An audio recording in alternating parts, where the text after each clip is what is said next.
be a Wayne's Lunchbox first down for the Hilltoppers. You'll have to keep me straight on that, Coach. Make sure we call them all out. Everyone, yes. Yes, sir.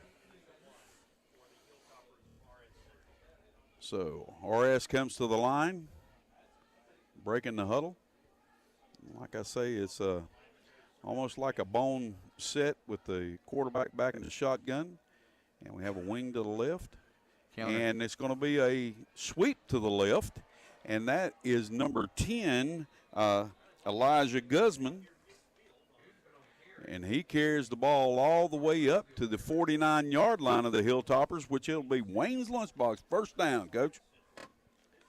Yeah, it's a good play. It's actually more of a counter sweep. That action. Yeah, it's a counter sweep option and everything, and he found a hole through there. But he did a good job of running, good job blocking on the outside perimeter, too, because they had it shut down. They did. I guess they set it up because they kept hitting the middle so many times. And Boone prepares to take a snap. He does. He hands off to McIntyre inside, and McIntyre has got some running room. He's all the way down to the Chase 35-yard line, and that will be another Wayne's Lunchbox first down for the Hilltoppers. Hilltoppers on the move right now. I'm fighting against this post we have right here in front of me. Yeah. I'm moving here to left to right, left to right. So we're going to do the best we can here to be able to see that. And we have the Hilltoppers with a wing back to the left, and we have a split right and split left. Ball snapped, and it's handed off to number 11, Marcus McKinney. And McKinney bounces out to the left side, and he takes it out of bounds. Close to the 31-yard line, so that's a 4-yard gain, and that'll bring up a second down and 6 for the Hilltoppers. We had him on that one. Chase had him on that one. Just had to wrap up. 3-yard loss. Yeah. So that's the thing. It is if execution's what it's all about. Either side of the ball. So with the Hilltoppers here, they have now a trips set to the left, overload, and the ball snapped, and it's handed back on a counter to number 11, McKinney, and McKinney carries it for about a yard, it looks like. And that's going to bring up a 3rd and 5 for the Hilltoppers. Makes it really interesting here, Coach. They're in that middle ground. You don't know whether they're going to run it or whether they're going to pass it. With Hodge has not passed very often since he's been the quarterback. I mean, he averages about 3 or 4. Absolutely. 5. It's an oddity for him to pass, and when we've seen him play. But we're going to see what last game of the season, you don't know what they might pull out. Good surprise. That's right. Good surprise. And he takes the ball and hands it off to number 5, McIntyre. And McIntyre takes the ball inside the 20 all the way down to the 19, 18-yard line. And that's going to be a Wayne's Lunchbox first down for the Hilltoppers.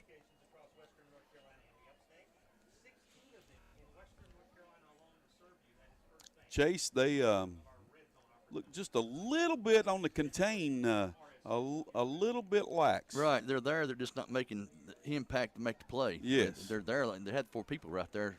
They're letting them get to the outside too easy there. Now the ball's handed off to number 3, Vogel.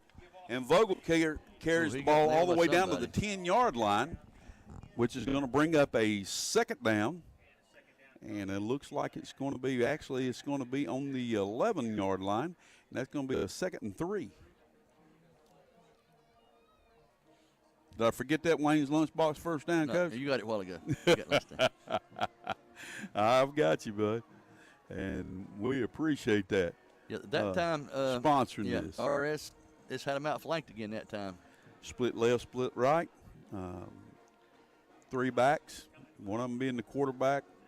And we have a penalty flag down, and it looks like well, I'm not going to say the number, but a young man on the right side split. He jumped off sides for RS Central. Obviously did not have the snap count correct. But, Coach, I would have to say if we would have been standing there, we'd been telling him to watch the ball. Definitely. Do not go on the sound. I coached receiver for many years. You never look at anything but the ball. You know what you're doing. Absolutely. Absolutely. You did towards the end of your career, didn't you? Yes, sir. I sure did down in South Carolina. So Boone is back, number 8. He has McIntyre, and he also has McKinney. McKinney's on the left, McIntyre's on the right. Timeout, RS Central. Timeout for RS Central. We will take a 30-second break, and we'll be right back with Friday Night Football here on WCAB with Rick and Randy. Are your auto insurance rates going too high? Most insurance rates have gone up, but Insurance Service Associates, we have one company that had just reduced some of its auto insurance rates. Many of our companies have changed their rating platforms to be able to offer more coverage for less money. That's what we try to do also. Call Insurance Service Associates for your auto and homeowners insurance. Insurance Service Associates, 245-5301, or drop by and see us at 245 East Main Street, Forest City. Well, we're back, and it was not a timeout. They ran one play, but there was no gain, and so it brings up 3rd down and 7. And number 11, who is McKinney, takes the ball all the way down to the 7-yard line of the Trojans. That's going to be close to a Wayne's Lunchbox first down, Coach. That's what they're marking it as first down. 1st and goal for the Hilltoppers at the 7-yard line of the Trojans. I don't know, but this is a little bit reminiscent of the what we saw at East Rutherford when we were there. Right. Like I said, their Chase is active getting there. Yeah, they just not are. aggressively to make the play. Just not making it. And the ball is snapped, and it's kept by Boone. And he carries the ball inside the 5 all the way down to the 4, which will be 2nd and goal from the 4-yard line for the Hilltoppers. This is one of those critical times where this play right here is very important, what they do, because when you get down to 3rd and 4th down trying to make that decision, sometimes it's a hard decision, because if they come away with nothing here, all momentum goes to Chase. Right. Yeah. They need to get at least a yard or 2 right here. Wing left, double split, slot to the right, split to the left. We had the wing come in motion from the right side. They got time. Let's see. They call timeout. Obviously, there was, we're going to stay here this time. Obviously, there was something that was wrong about their formation that the coaches at RS Central did not like, and so they have taken a timeout. It could be the clock was where he running down for. If we tried to put him in motion, he didn't go. Yeah. So it could have been he didn't think he was going to have time to get the ball snapped, so he went ahead and called timeout. Yep. We're down that would be a good assumption there. We do have the score tied right now with 4:55 left to go in the first quarter. It's 0-0 with RS Central threatening from the 4-yard line. 2nd and goal. Be interested to see if they come up with the same formation. The ball's on the left hash right now. Yeah, Chase is going to have to bounce out a little bit on the ends or the linebackers to make sure they got contained a little better. They're containing wide and turning it in, but there's not enough flow coming across to make play. It's that old thing about when you get wide to make them turn it up, you have to squeeze it too. Right, yeah. To make them squeeze it wide, tight. staying out there, yes. Have to have that feel from the inside backers. Boone takes snap. He hands off to number 11, McIntyre.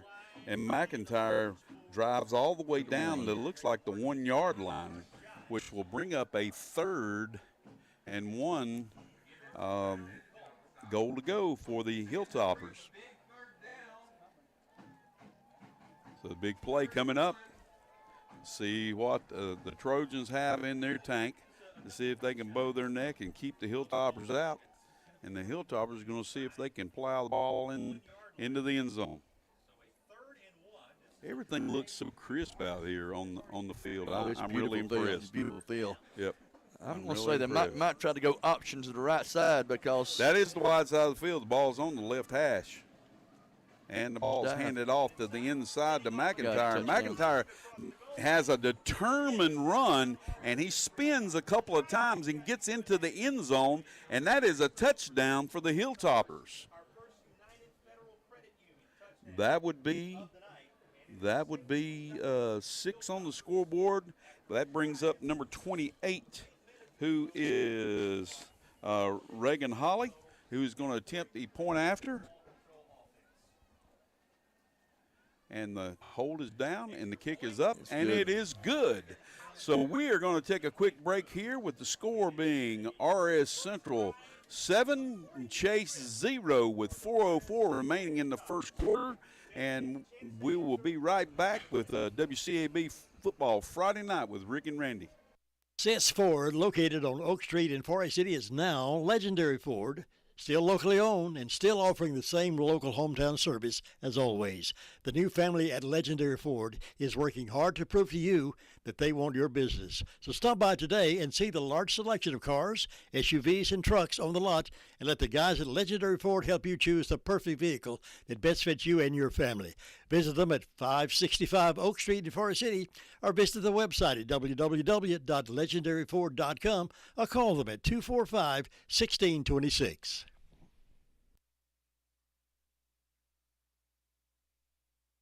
Welcome back to Allen Stadium here at Chase High School, where the Hilltoppers from RS Central have just driven the ball 75 yards for a touchdown, and they lead 7-0 here. And Chase has not received the ball yet, so they have not been able to get on offense.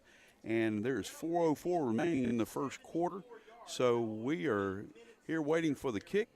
And that kick is going to be by number 28, Reagan Holly. And Holly's prepared there. Who we have back deep there for the Trojans, Coach? Looks like number 8. That will be Jahari Mosley and probably Devin Mosley, number 4 on the other side. Yeah, I think you're correct, Coach. The Mosleys are receiving the ball, and the ball is kicked. And it's kicked about to the 15-yard line. It's received. Oh, that's just opening there if it can get. And he's bringing it back. That is number 6. That is the number 6 is the quarterback, Zach Frazier. Zach Frazier carries the ball all the way across the 50-yard line for the Trojans, and that gives them a great start with great field position all the way down to the 47-yard line of the Hilltoppers.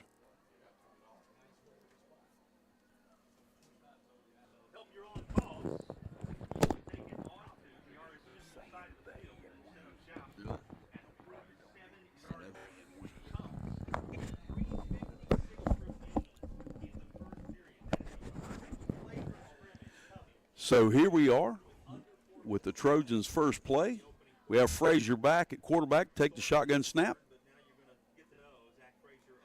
And he is being led by number 10 out to the left side, and Frazier carries the ball all the way inside the 40-yard line, down close to a first down. I think it's just a little bit short, but maybe not. From the mark that we have, it's all the way down to the 37-yard line. So that is a Wayne's Lunchbox first down for the Trojans.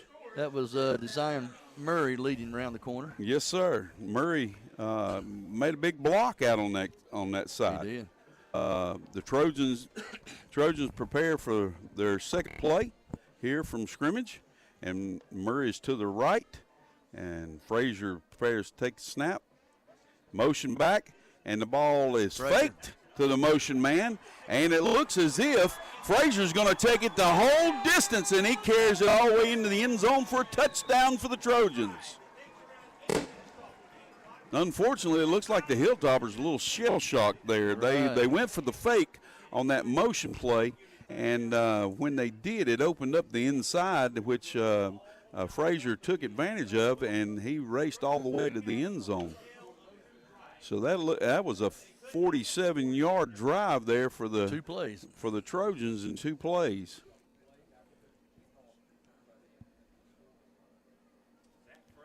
So back to kick is Heron. Heron is prepared to kick, and Frazier holds. The ball is up, and it is through. So that ties the score. 7-7 with 3:05 remaining in the first quarter, and that brings it knotted just like what we said. 13 wins and 13 wins, so that seems to be neck and neck, Coach. So we're going to stay right here on this one, and we will be here in just a few seconds for the kickoff, and that will be Reagan. I'm sorry, that's going to be 85. Heron is kicking for the Trojans, and he is getting ready as they huddle on the sidelines, preparing to come out to the field. All right, the two scoring plays right now was it was RS at 15 plays for 75 yards and 2 penalties, 1 against and 1 for, and Chase had 2 plays for 47 yards and touchdowns. So. Yes, sir. That happened in a hurry. So we're here with a battle going on, and it appears to be an offensive battle right now. Right. So far. So. Here in the first quarter. Makes it exciting for the fans. Oh, definitely. Sure does.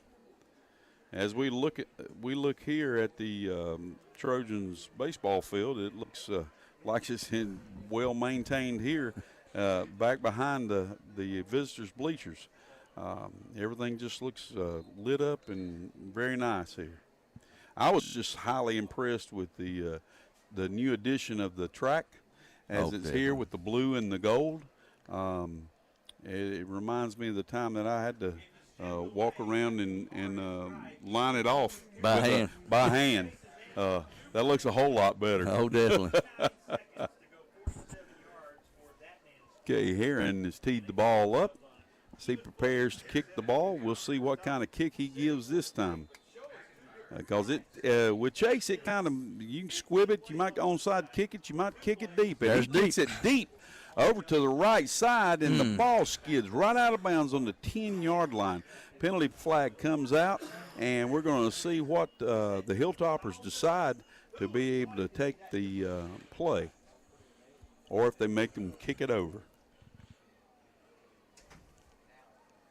Looks as if the referee's running down the field. It looks as if he's coming all the way to the 35-yard line, and that's where the Hilltoppers decide to take the ball at 35. That will be first down for the Hilltoppers. And, yes, we will make them have to earn that Wayne's lunchbox first down. That's right. So that's in honor of Jay. That's exactly right.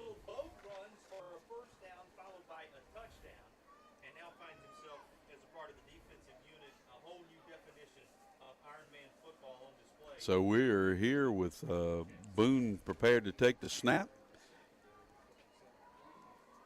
And he rolls to his right, and he's going to throw the ball, and he throws it to number 2, Elmer Littlejohn, and he was wide open. It was just a little bit wide, and he got twisted around as he was trying to reach back for the ball. Kind of got tied up, and he fell as he was trying to catch it. And that could have been 6 points right there, Coach. Easily could have, because he was behind. Yes, sir. He sure was. Just a little bit of time in there, and that would have been an excellent play. He bootlegged out opposite of where both backs went to the left, and he bootlegged out to the right. Now we have split right, split left, 2 backs. Ball's handed off. Nope, he faked it. Boone keeps it, and he carries it all the way to the 39-yard line, which brings up a third down, and it looks like 6. 3rd and 6. Gain of 4. Hilltoppers are huddled, and they break the huddle. Come to the line. We have 2 back set with the split to the left and split to the right. Number 2 is out to the left, and I cannot see that number to the right, Coach. I cannot see it either. And the ball's handed off, it looks like, to number 5. That's McIntyre. And McIntyre carries the ball all the way down to the 49-yard line. Interesting call here, Coach. What do you do? It's 4th and 1 from your own 44-yard line. I'm sorry, it's 44-yard line. So what do you do? Actually, where they have the ball marked at, it's less than a yard. They're probably going to try to make them jump all sides. Probably what they're going to do, a quick count. Well, Boone is under center. And he takes the ball and he runs forward. It was a quick count. He takes it across the 46, and it appears to be a Wayne's Lunchbox first down for the Hilltoppers.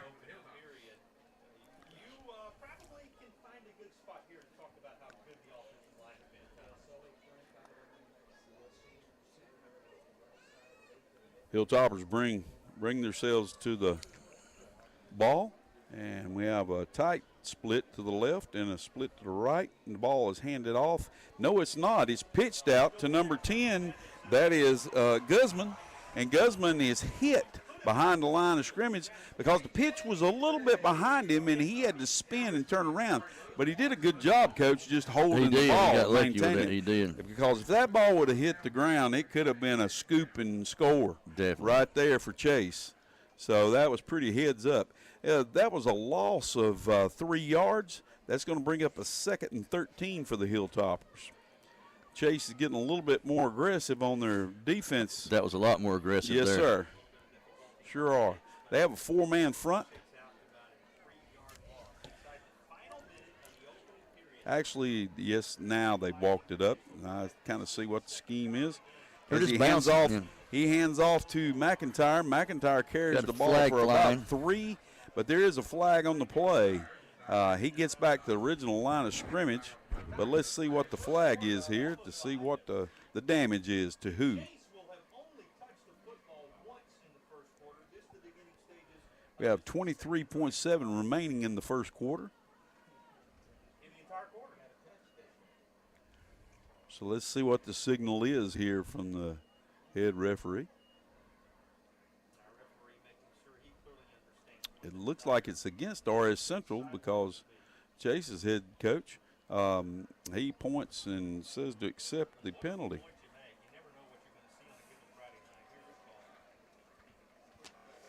What was Illegal shift. Illegal shift against the Hilltoppers, and that's going to move it back 5 more, which is going to make it 2nd down and 18. Wait a minute now. That's a 15-yarder.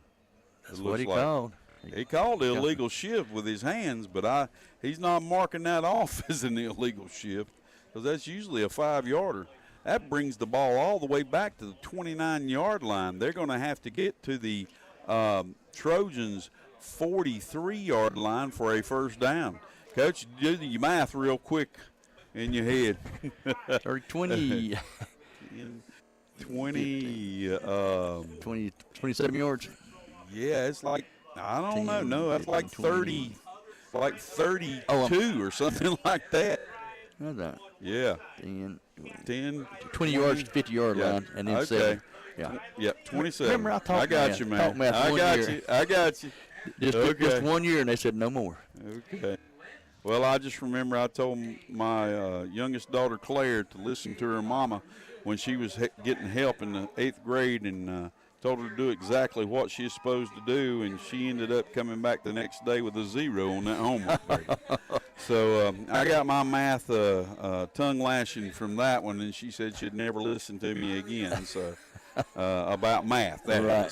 I got you. So here we go.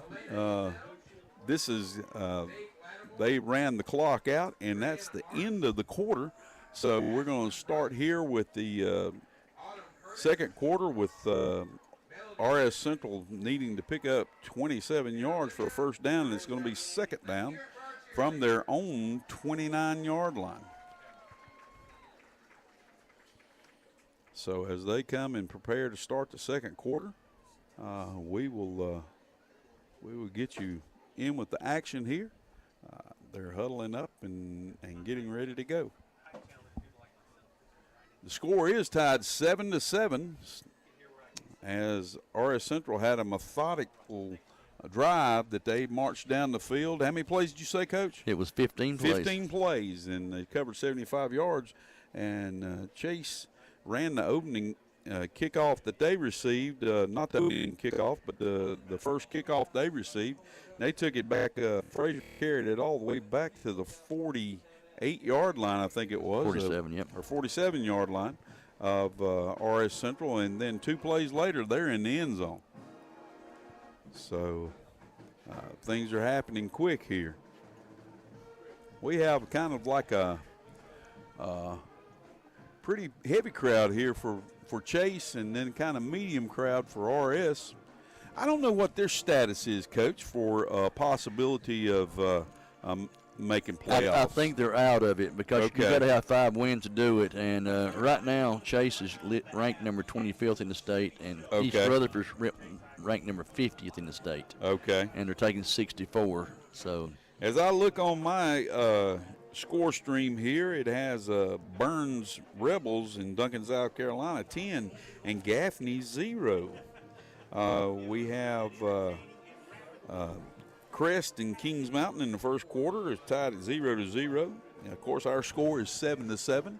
And as we get ready for RS, they take the snap with no back in the backfield. Screen. And it's a little screen, but it's thrown high. And that was intended for, it appeared to be number 6, Caden Baker. Or that could have possibly been McIntyre, Coach. I couldn't tell. It was a long way away. Just put it this way, it wasn't far from being 6 points the other way. That could have been picked off pretty easy. Hopefully Boone can get that, because last time we saw them up at Central, he struggled throwing the ball, and then he started finding the target. Right. Hopefully he'll be able to do that in the I formation. There's pass again. And he's back to pass Going again, deep. and he throws that ball deep. And that ball was actually on target, and the hit was made by number 5, which is Cade Davis. And Cade Davis makes a hit on number 11, Marcus McKinney. And McKinney's down right now. He was hit just as the ball arrived and knocked loose. But if he had not been there, that would have been a completed pass, most likely, and possibility of taking it all the way, Coach. Right. It wasn't a vicious hit. He just threw his shoulder in there and jarred it loose as also, but undoubtedly the way he fell. Well, the thing was is he was reaching for the ball, and as he got hit, it obviously is in a place where he just was vulnerable. And he's down right now, and they're checking on him, and hopefully we will see that young man be able to get back up and continue to play in this game. Hopefully it's not something. Yes, he is moving, and he is back up, and he pops up, and he's jogging off to the sideline, and we are tickled to death that he'll be able to hopefully return, and that was Marcus McKinney. He played a big role in that drive. He did. That's Sure going to leave him at 4th down now. So that brings up a 4th and 27. I would anticipate that they're going to punt this ball. And that's kind of been the thing we've seen, that Central gets in a bind because they kind of make a few penalty mistakes or something that like the pitch back behind and lose yardage, and it kind of makes it like that unsurmountable hill that they have to try to get over. And then the next series, they come clean and exactly. Go. They'll. It's not that they're not playing hard. It's just that they just seem to have a tendency to keep it going. We have a score here: Ashbrook 0 and Hunter Huss 0. Now we have an updated score with Chris 13 in the first quarter and Kings Mountain 0. The Hilltoppers prepare to punt the ball away, and that is appears to be number 85. Mosley's deep. Get away from it. There you go. Ball's going to be down 35-yard line. Okay, Mosley receives the ball, and the ball is at the 35, where the Trojans will take over for a first down there from their own 35-yard line.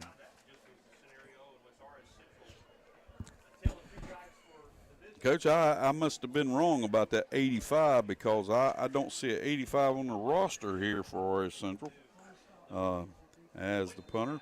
But no, that's Chase's 85 is for the punter for them, 85. Did you see 85 for RS? Well, I know. It was an 80-something, okay. I thought. Maybe it was 28, and I just can't see. But he's their because kickoff man. He's their kickoff man, and also says he's punter. But and that would be Reagan Holly. So it's Frazier. He takes the snap, and he's up and throwing, and he throws it out to number 5 from Chase, and that is Cade Davis. Davis catches the ball, and he takes it to the 42-yard line.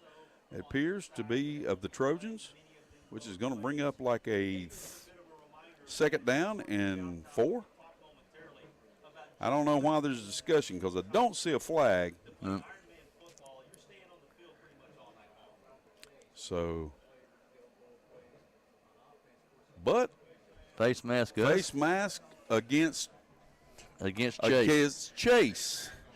I'm okay. sorry, Coach. You coach too long down here. I mean, you got to remember these listeners. Right. They all of them aren't on the same side. So. I apologize. It's us. It's not us. It's just the teams. I'm sorry. That's it. It's the Trojans. They now backed up, and it's going to be 1st and 9 because they had to replay that play and after the penalty. So Frazier takes snap, and he takes the snap, and he looks up the throw, and he swings it out to number 4, which is Devin Mosley. And Mosley carries the ball about to the 37-yard line. Got another flag. And there was another flag that came in late. We'll have to see what this one is because I sure didn't see anything. And again, I can't claim to be able to see everything, so. The foul, face mask against us. Face masking against the running Chase. Against Chase and the running. Against Chase. Running back, yes. It's personal foul that time. Yes, sir. That's going to be a 15-yarder against the Trojans. Takes the ball all the way back to the 21-yard line. 22 is where they're going to mark it. Of course, it would be 1 yard off from what I say. But we've got it here. It's going to be first down and like almost Sandy Mush. But we're here. It's going to be 22 yards. 1st and 22. Now, same thing we talked about with Central. It seems that Chase is doing the same thing here on their second possession. And Frazier keeps the ball inside. He fakes the sweep, and he is still running, folks. He has a Wayne's Lunchbox first down all the way down to the Trojan 49-yard line, and that was a heck of a play there, Coach. It was a great play. What they're getting the two face mask on was the receiver did it still for him, but undoubtedly he got his fingers into the face mask both times. Probably twisted it a little bit or something instead of just pushing back. So what we have now is a 1st and 10. Wayne's Lunchbox 1st and 10 for the Trojans from our own 49-yard line as they prepare for the snap. Back to Frazier. Frazier takes it, and he looks up and he throws outside to number 8. And that was Jahari Mosley. And Mosley takes the ball all the way in for a touchdown. But there is a yellow flag on the field.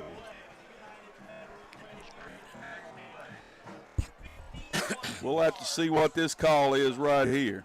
I know that the Chase head coach is not happy at all. Called a block in the back. And that's Coach Cogdill.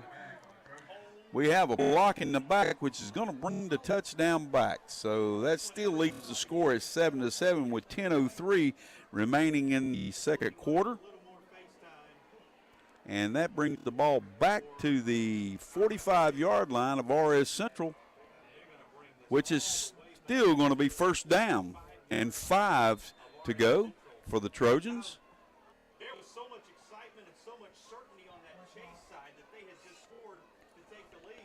So with that change in the momentum, there is a little bit of a lull over here with the Trojans. They seemed really excited and determined, but we're going to see what happens here. A lot of fireworks going off. We got Frazier take the ball, and he hands off to number 10, and that's number 10 is Murray, Design Murray, and he carries the ball down to the 44-yard line of the Hilltoppers, which it'll bring up a 2nd and 3. 2nd and 3.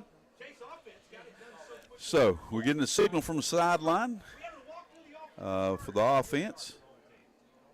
And it looks as if we're going to have a slot to the right which that means there's a split end out there, and then there's a running back that's spread out there halfway for him. Wing back to the left and fake to number 10, and Frazier keeps the ball.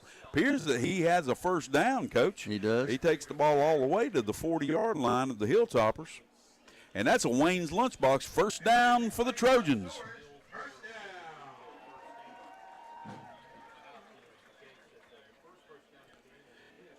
Trojans are doing a little bit of tempo there, getting up on the ball and getting ready to go. So Frazier's back, ready to call the signals. He has Murray to his left, wing to the left.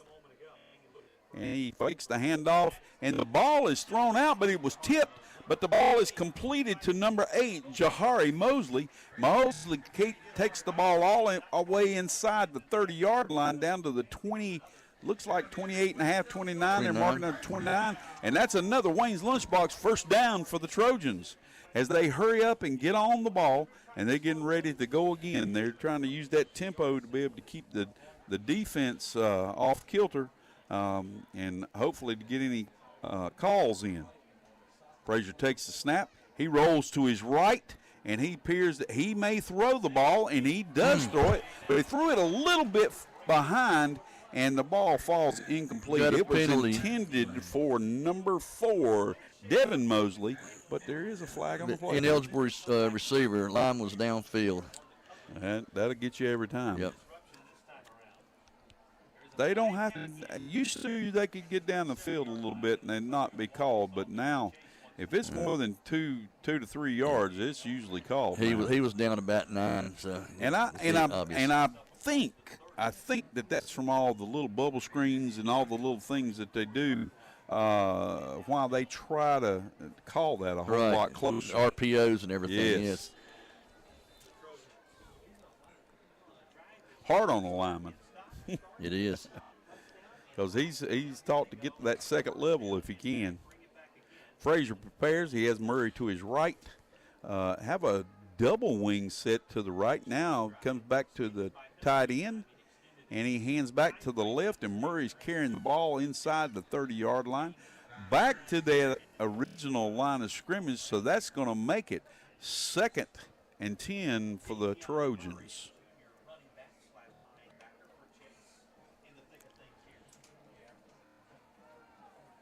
So as we prepare here, Frazier gets the call. And I'm going to tell you this, Coach. Frazier standing there in that uniform looks a lot like his dad standing on the He stands just like him. He stands just like him. Oh, and that would be Todd Frazier, Coach Todd Frazier. Frazier takes the ball back, number 6, and he pulls up in behind Murray's block. The line opened up a gaping hole, and then Murray led through, and Frazier takes the ball all the way down to the, looks like 18-yard line, and that's a Wayne's Lunchbox first down for the Trojans.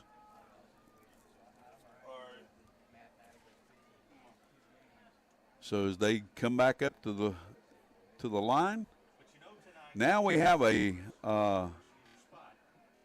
Frazier's out to the left split, and we had a change in the quarterback, and that was number 8, Mosley, Jahari Mosley, who took the snap, and he carried the ball up inside. Coach, I'm just drawing a blank. They call that Wildcat set. And Mosley took the snap, and he ran the ball up inside and picked up about 5 yards, so it's going to bring up a 2nd and 5 for the Trojans as they prepare. The Hilltoppers are going to need to dig in here, or they're fixing to find themselves behind. The Trojans seem to get burst as they get going, barring any mistakes by them. Right. Ball snapped. And Frazier is hit, and the ball is on the ground, and it is recovered by number 75 for RS Central, and that is Cameron Scott. Cameron Scott recovered the ball for the Hilltoppers. I guess I put, I don't know what I did, but I said it and then it happened. I just don't, I didn't mean that for anybody, but the fact is Frazier was preparing to throw the ball, and he was hit from his blind side. And they had a stunt coming off outside. Yes, sir, and he hit him hard. And the ball came loose, and then Scott came up and covered the ball. And the Hilltoppers now take over with their own first down from their own 23-yard line.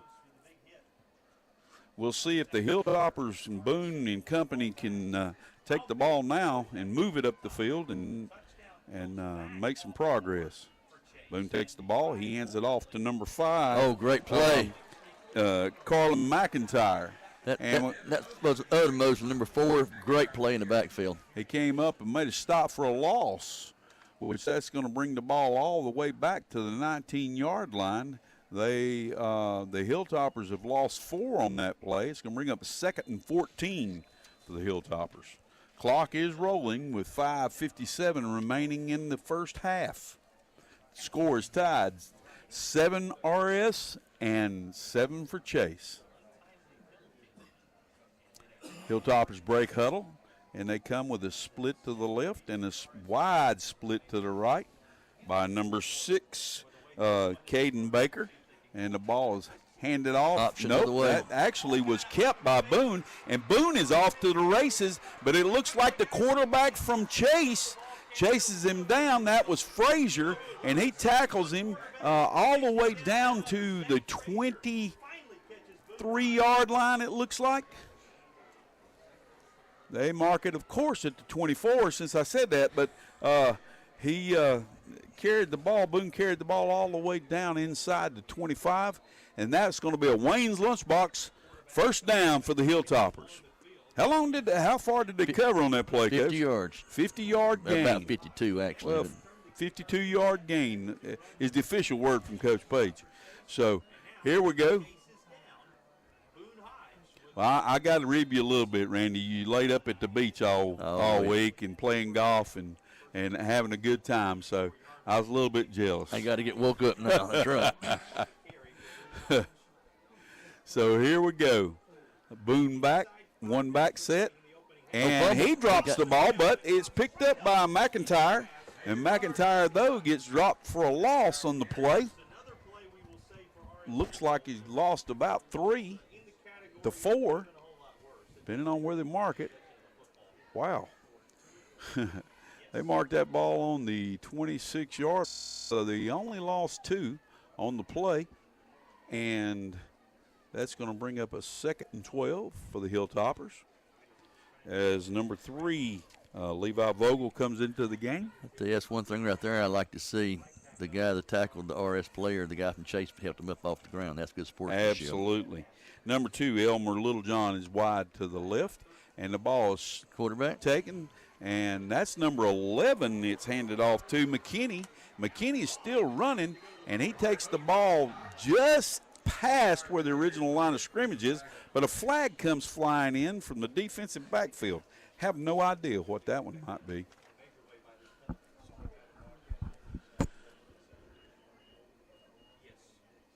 So as we wait to see what the signal is, that is holding against the Hilltoppers, and that's going to take them back. Appears to be another 10 yards. Depends on where the spot of the foul was. They're going to mark it off.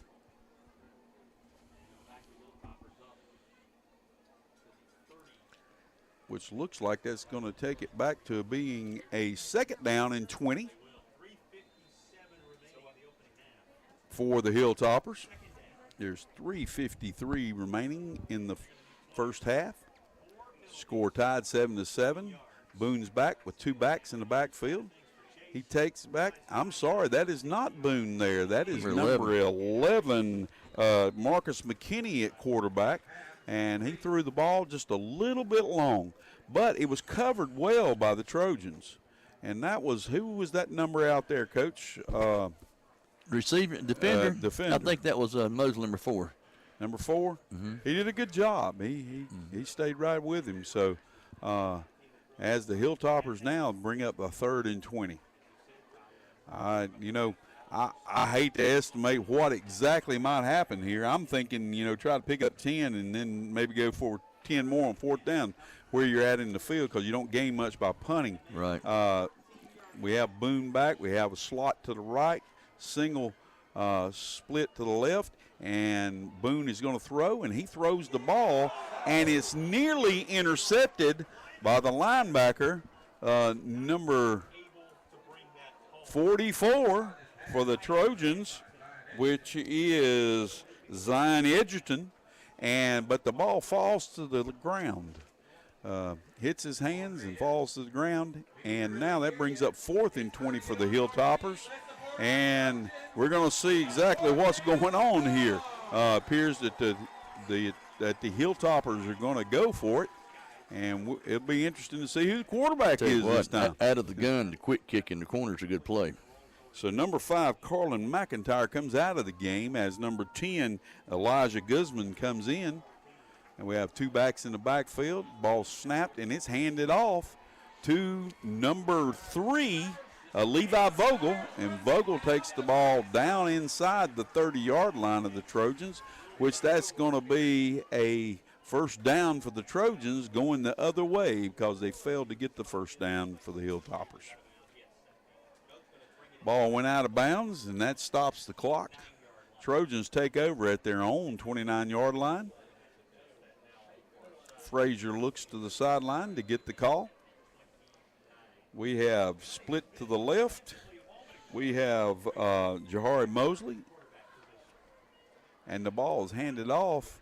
Nope, it's faked to the inside, and that's Frazier who takes it, and he's broken out to the right side. He's taking it inside the 30, the 20, the 10, and touchdown, Trojans. I'm looking now to see if we see anything of flags. Don't see anything at all. But no, they did not. So the gun goes off, and that makes the score now 13 for Chase and 7 for RS Central with 3:16 remaining in the first half.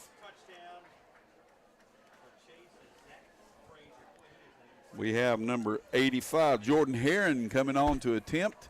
Frazier's going to have to catch his breath because he has to hold the ball here. As they prepare, he gets down on one knee, and he has the tee down. Herron takes his steps and moves to the side. The line is set. Snap. Kick. And it is good. That leaves the Trojans 14 and RS Central Hilltoppers 7. We will be right back in 30 seconds for Football Friday night here from Allen Stadium at Chase High School. Spring has sprung, and the folks at Tri-City Outdoor Power Equipment are ready to play ball. They're the area's newest Bobcat equipment dealer, with tractors, mowers, UTVs, and more arriving daily. Tri-City Outdoor Power Equipment has all the bases covered, with a full inventory of seed, fertilizer, and bulk landscape supplies, and they deliver. So slide on in to Tri-City Outdoor Power Equipment at 221 Daniel Road in Forest City, or call 828-287-8778, and go Braves.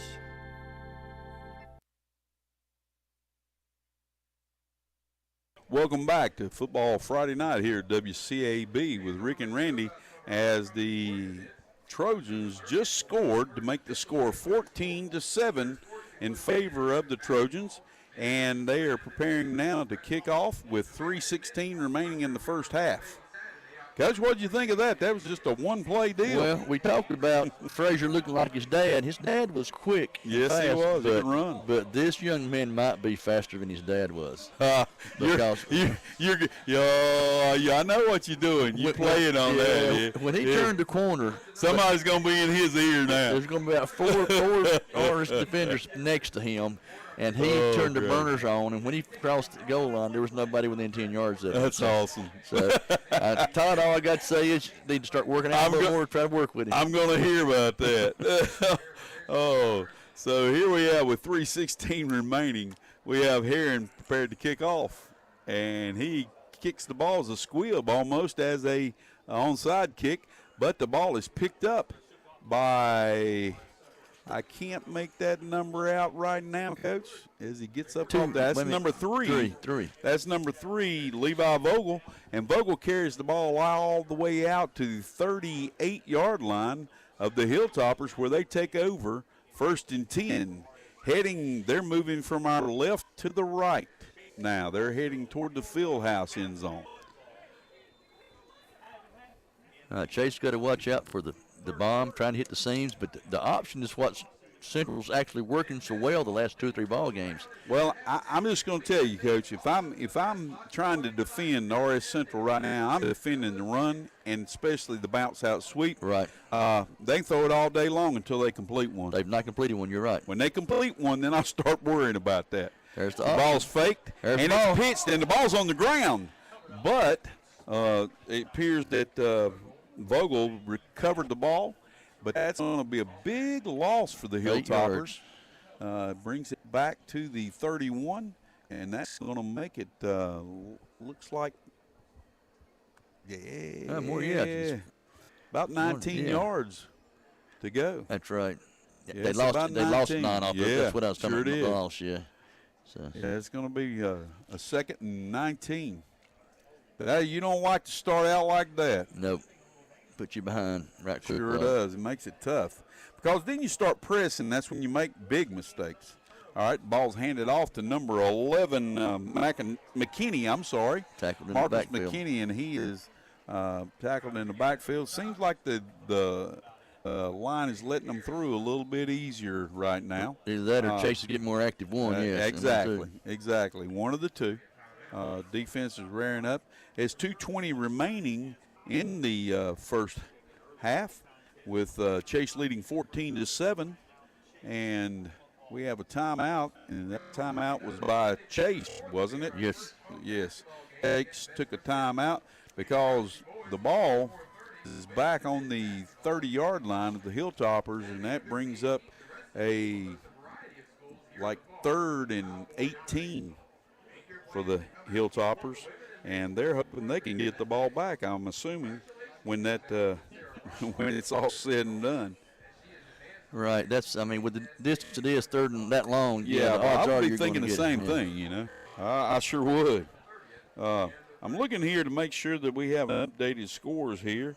What I'm looking at here is Crest 19, Kings Mountain 0 in the second quarter. We have Burns 7, Shelby 10 in the second quarter. We have Polk County 7, Brevard 22. We have Patton 13 and Hendersonville 6. That is surprising, Coach. Right. It is. Patton hadn't won a game. Our score here, Chase 14, RS 7. And we have Pisgah 28, North Henderson 27. Madison 14, Owen 13, AC Reynolds 28, McDowell 0. Now the Hilltoppers are out on the field. We have Boone here with 2 backs set back behind him, one on the left and one on the right. And we have a slot to the left, wing to the left. He takes the ball back to pass, and he throws the ball to number 24, and the ball falls incomplete.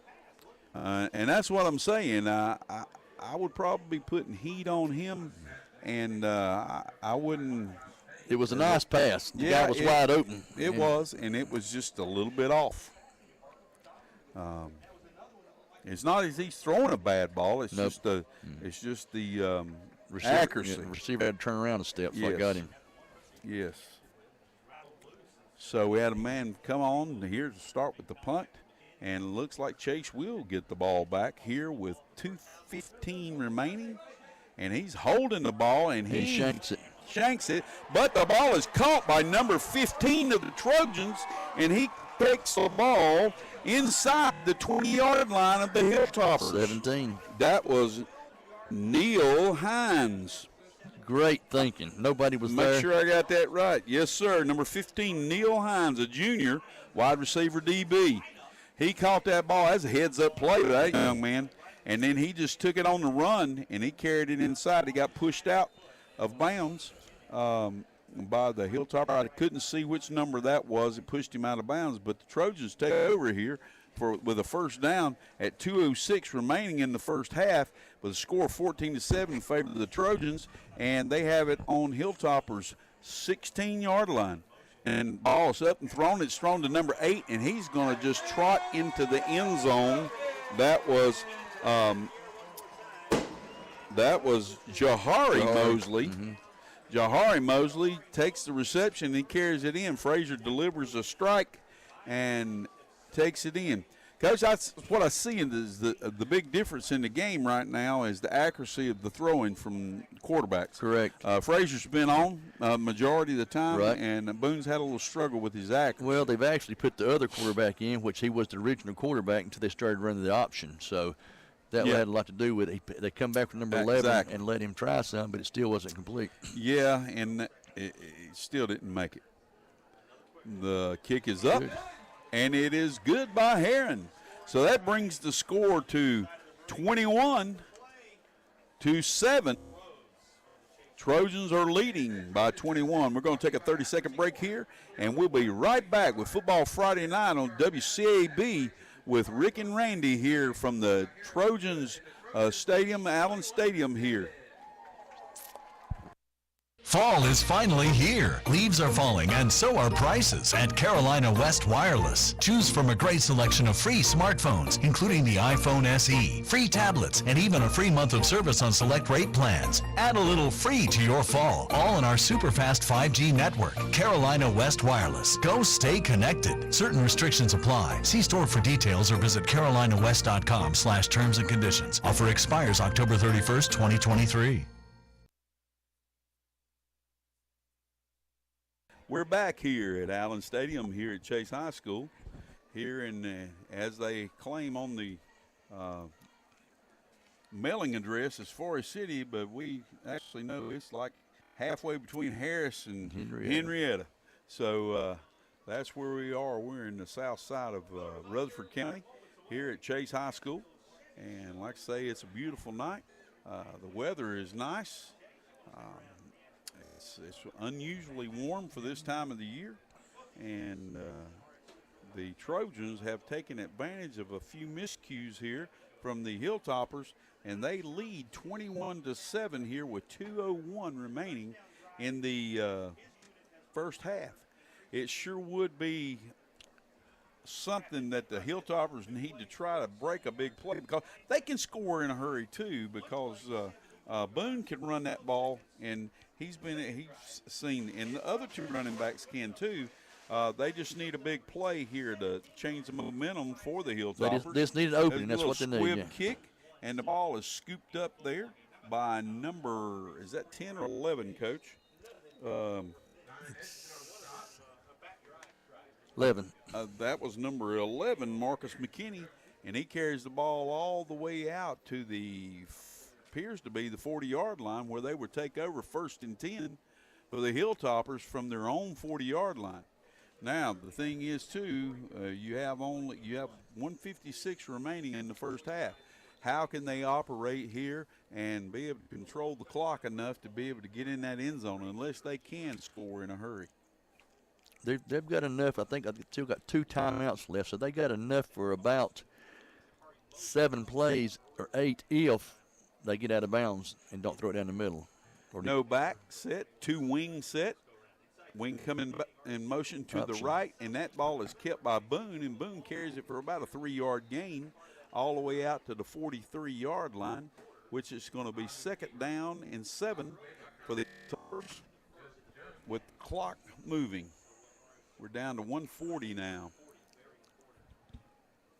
I mean, that's a double-edged sword there about stopping the clock or keeping it running, because the fact is, if they don't get a first down, then Chase is going to have some time left on the clock too. And the last few drives, they've not needed much time. It was been one play touchdowns. Mm-hmm. And so here we go. Boone ready to take the snap. Got motion back to the right, but it's snapped over Boone's head, and he is finally corrals the ball, but as one of the Chase Trojans came, he came down and landed on Boone, the quarterback, and when he was covering the ball up, and the flags flew. And then Boone spiked the ball. And so we're going to see what exactly happens here. So, yeah, there was a second flag that was thrown. So it's going to be interesting to see what happens. could possibly be too unsportsmanlike. I'm not sure if the bench got one. Personal foul against Chase. Unsportsmanlike. Against they RS. got the spike. So that's going to be an offsetting penalty.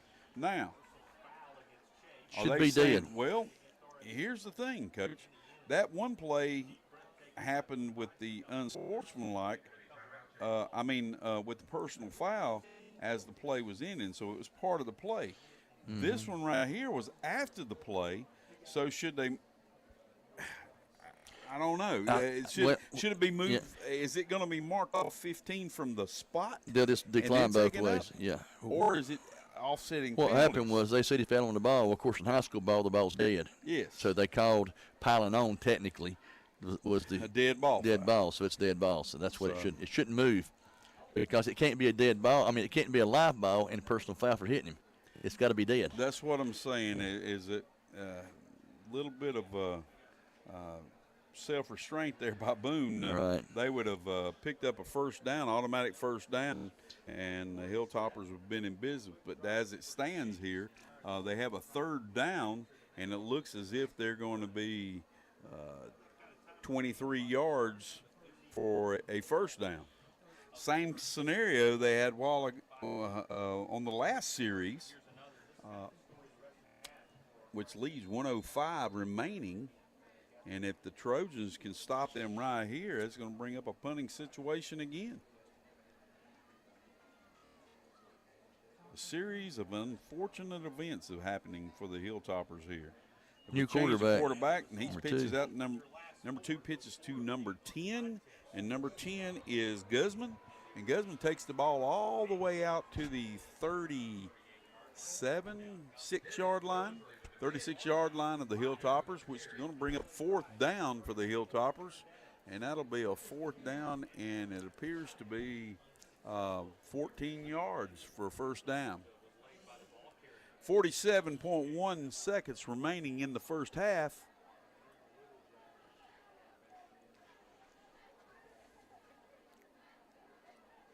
I assume that they will be punting, but there seems to be a lot of confusion here with the Hilltoppers. They finally get lined up, and I think they have the proper number on the field. And much better punt this time. He punts it all the way back to the 25-yard line, where number 5, Cade Davis, receives it.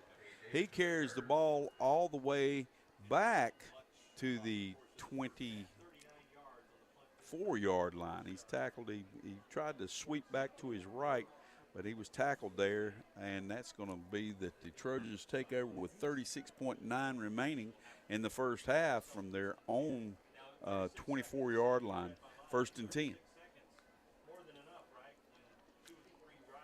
The Hilltoppers need to have a stop here. They don't need to let another big play come. I'm looking here as the way the formation's set up. It appears that they might be going to throw the ball this time, Coach. Frazier's back. He has Murray to his left, trips to the left, split, throws it a bubble screen to number 4. That's Mosley, and Mosley carries the ball all the way out to the 40-yard line, which is Wayne's lunchbox first down. They hustle to get back to the line of scrimmage, and they are set and ready to go. The ball is snapped, and it is spiked right there. Stopping the clock. 20, gracious, wait a minute now. 26.2 remaining in the first half.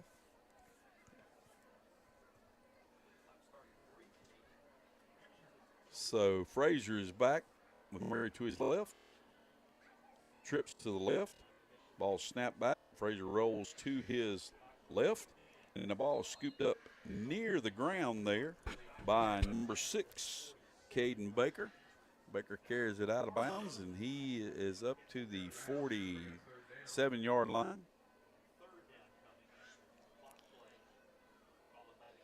That brings the ball to a third down since the ball was killed on first down. And now there's 21.1 remaining in the half. Frazier's getting the call from the sidelines with the clock ticking down on the play clock. 10 seconds remaining. Frazier's getting set. We have trips back to the left, same formation. Ball is snapped, and he prepares to throw deep, and he is throwing it deep to number 4. And it's right through his hands. It was right through his hands. Marcus Logan, he looked as if he a little short-armed it there, Coach. Right. Yeah. Reach and lay out, he could have had that one, but these are high school players. Remember, they're teenagers. So hopefully they can learn from those opportunities and be able to improve from that. But the ball is on the 47-yard line of the Trojans, and that brings up a 4th down for the Trojans and 3 to go for a first down. And let's see what happens here.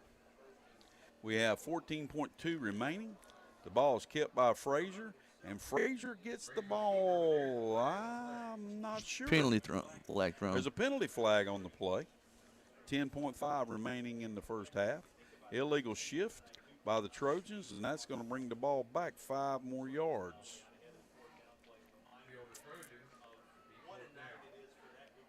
Coach, I'm not so sure this is not a bad place to punt the ball. Right. We're going to see what Coach Cogdill decides. He calls a timeout, and they're going to think about it here for a second. Let's take a 30-second break with the Trojans leading 21-7 over the Hilltoppers with 3.7 remaining in the first half. And we'll be back with WCAB Football Friday Night with Rick and Randy.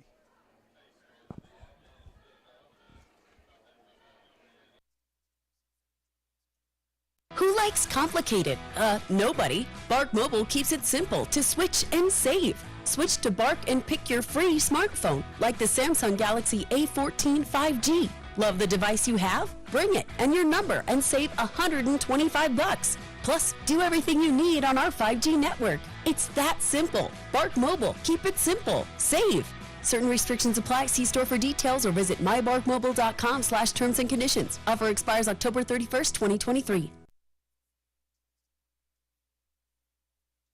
Welcome back to Football Friday Night with Rick and Randy on WCAB, and we have the Trojans here with a 4th down and about 8 to go for a first down. But the main factor is there's only 3.7 remaining, Coach, and the ball's back to Frazier, and he rolls around. This is the last play. He's throwing a bomb down the sideline, and the ball is tapped up in the air, and it falls incomplete. So that ends the first half, as the Trojans lead 21-7 over the RS Central Hilltoppers, as the teams decide to go in and see if they can't assess the first half and be able to make adjustments here at halftime, and then they're going to come back. So we're looking here with the score, a 2-touchdown lead by the Trojans, and we're going to take about a 3-minute break. And we'll be right back after we get a little information about our sponsors, and we will join you back with Rick and Randy here on WCAB Football Friday Night.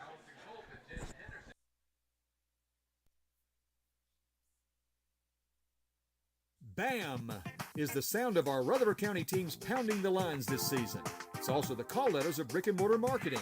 Based in Rutherford County, BAM LLC is here to serve local retailers, even schools and churches, with on-site event support. With spin-to-win wheels, popcorn machines, our 8-foot inflatables Handy Randy and barbecue, and MC and Facebook Live video support, BAM LLC can help make your event memorable. And be sure to watch for Bam Bam, the little truck that could, at the local Christmas parades this year. Share your photo of Bam Bam on our Facebook page for prizes. Call 713-9061 today for your brick-and-mortar business partner, BAM LLC. At Vive, we're celebrating this season by giving our customers more speed and better Wi-Fi, so more families and more devices can stay more connected with Vive's fiber-powered network. Right now, get our high-speed 105 megabits per second internet for only $29.99 a month for the first 3 months when you auto-pay. Plus, plus free installation when you order online. Sign up today at vivebroadband.com and get more with Vive. Offer ends December 31st, 2023. Not available in all areas. Modem, certain installations, taxes, and fees extra. Subject to data plan. Visit One of the Carolinas' vivebroadband.com for all leading restrictions. bark mulch manufacturers is Spindell Mulch. They carry double ground pine bark mulch, color enriched hardwood mulch, topsoil, compost, premium potting mixes, aged pine bark, and best start garden soil. Also certified playground material mulch. These mulches are high quality Appalachian bark that is blended for best performances. They also carry river rock, stone, and gravel. Open Monday through Friday 8 to 5, Saturdays 8 to 12. Call 287-3561. Spindell Mulch Company, 325 Spindell Street in Spindell. Wayne's Lunchbox can satisfy the pickiest of eaters at lunch or dinner or supper, whatever you want to call it. You can enjoy salads, sandwiches, a limited meat and veggie menu at lunchtime, and then for supper, your choice of a meat and vegetables. Call on Wayne's for any catering event that you may have, offering catering service, so stop by 391 East Main Street in Spindell. Call 828-395-2225. Open Monday through Thursday, 11 until 2, for supper, 3 until 7. At Insurance Service Associates, we want to be your insurance agent. We try to make it easier for you. When you ask, we will shop your insurance with multiple companies. We don't charge extra fees for making a payment. You can come by our office, or with many of our companies, you can pay us over the phone. Many of our customers come through our drive-thru. We want to make it simple because life is already too complicated.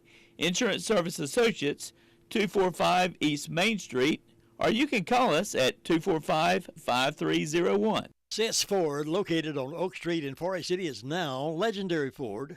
Still locally owned and still offering the same local hometown service as always. The new family at Legendary Ford is working hard to prove to you that they want your business. So stop by today and see the large selection of cars, SUVs, and trucks on the lot, and let the guys at Legendary Ford help you choose the perfect vehicle that best fits you and your family. Visit them at 565 Oak Street in Forest City, or visit the website at www.legendaryford.com, or call them at 245-1626.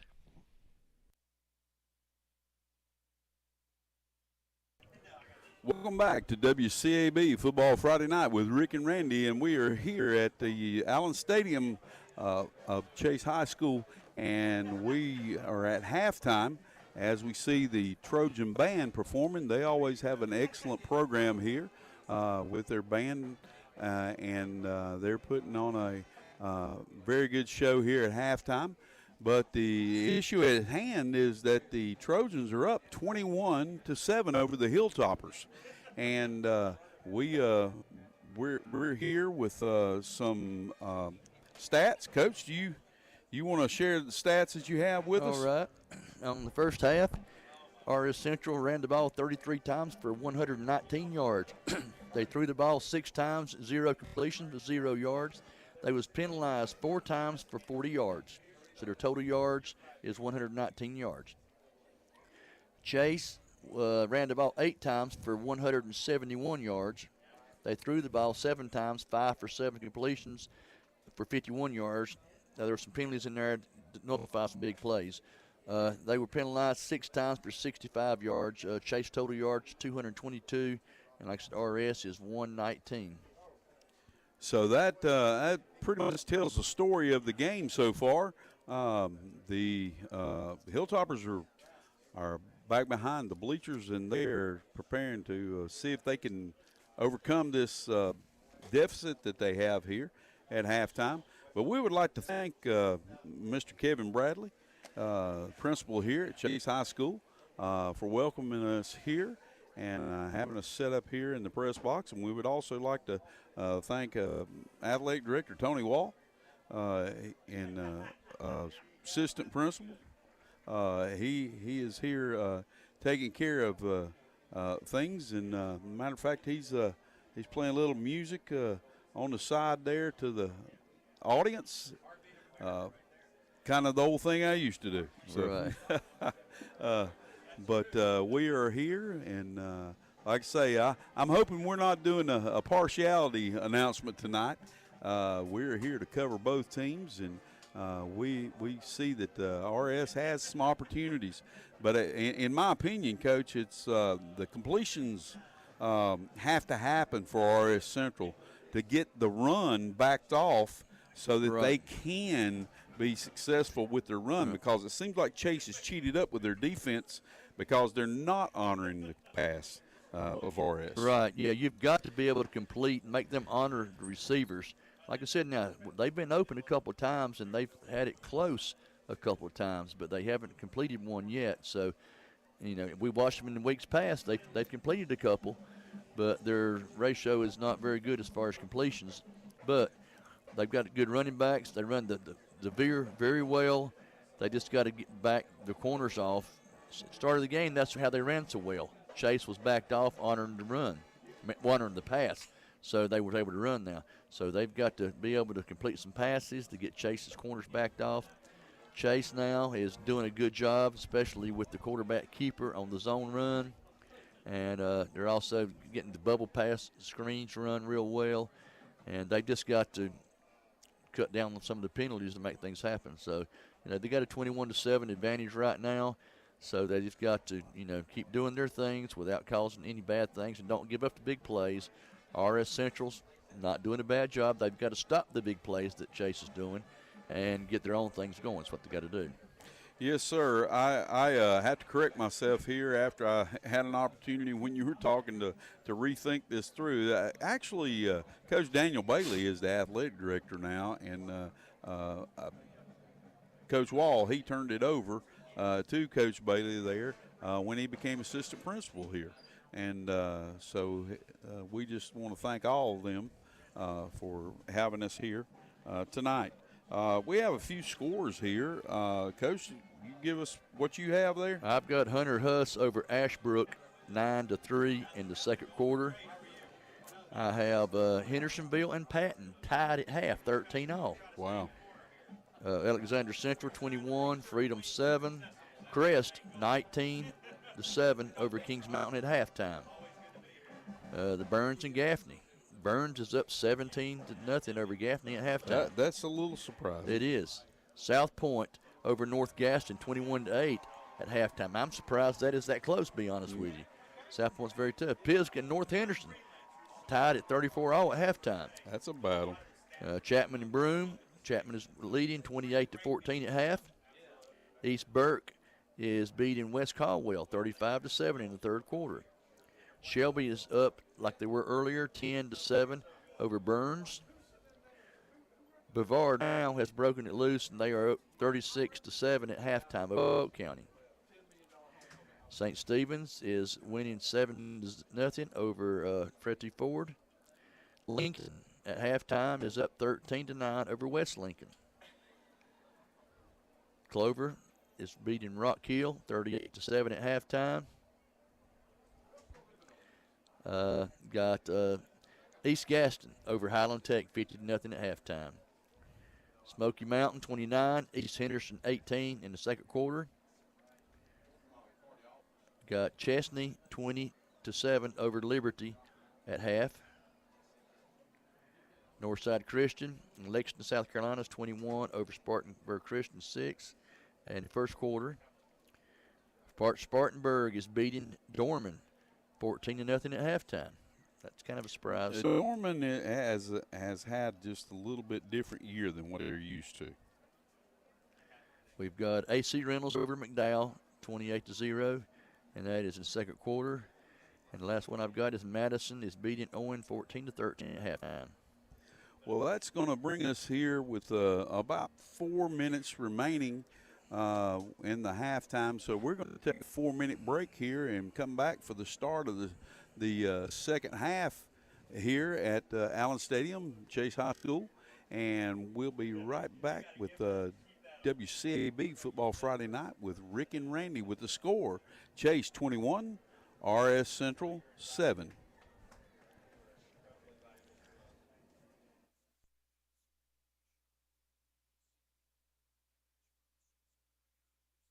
There are so many insurance agencies out there, but to find a dependable one that you can really trust, that would be Maxwell B. Hamrick Insurance. They are your full-service agency offering auto, business, homeowners, health, and life.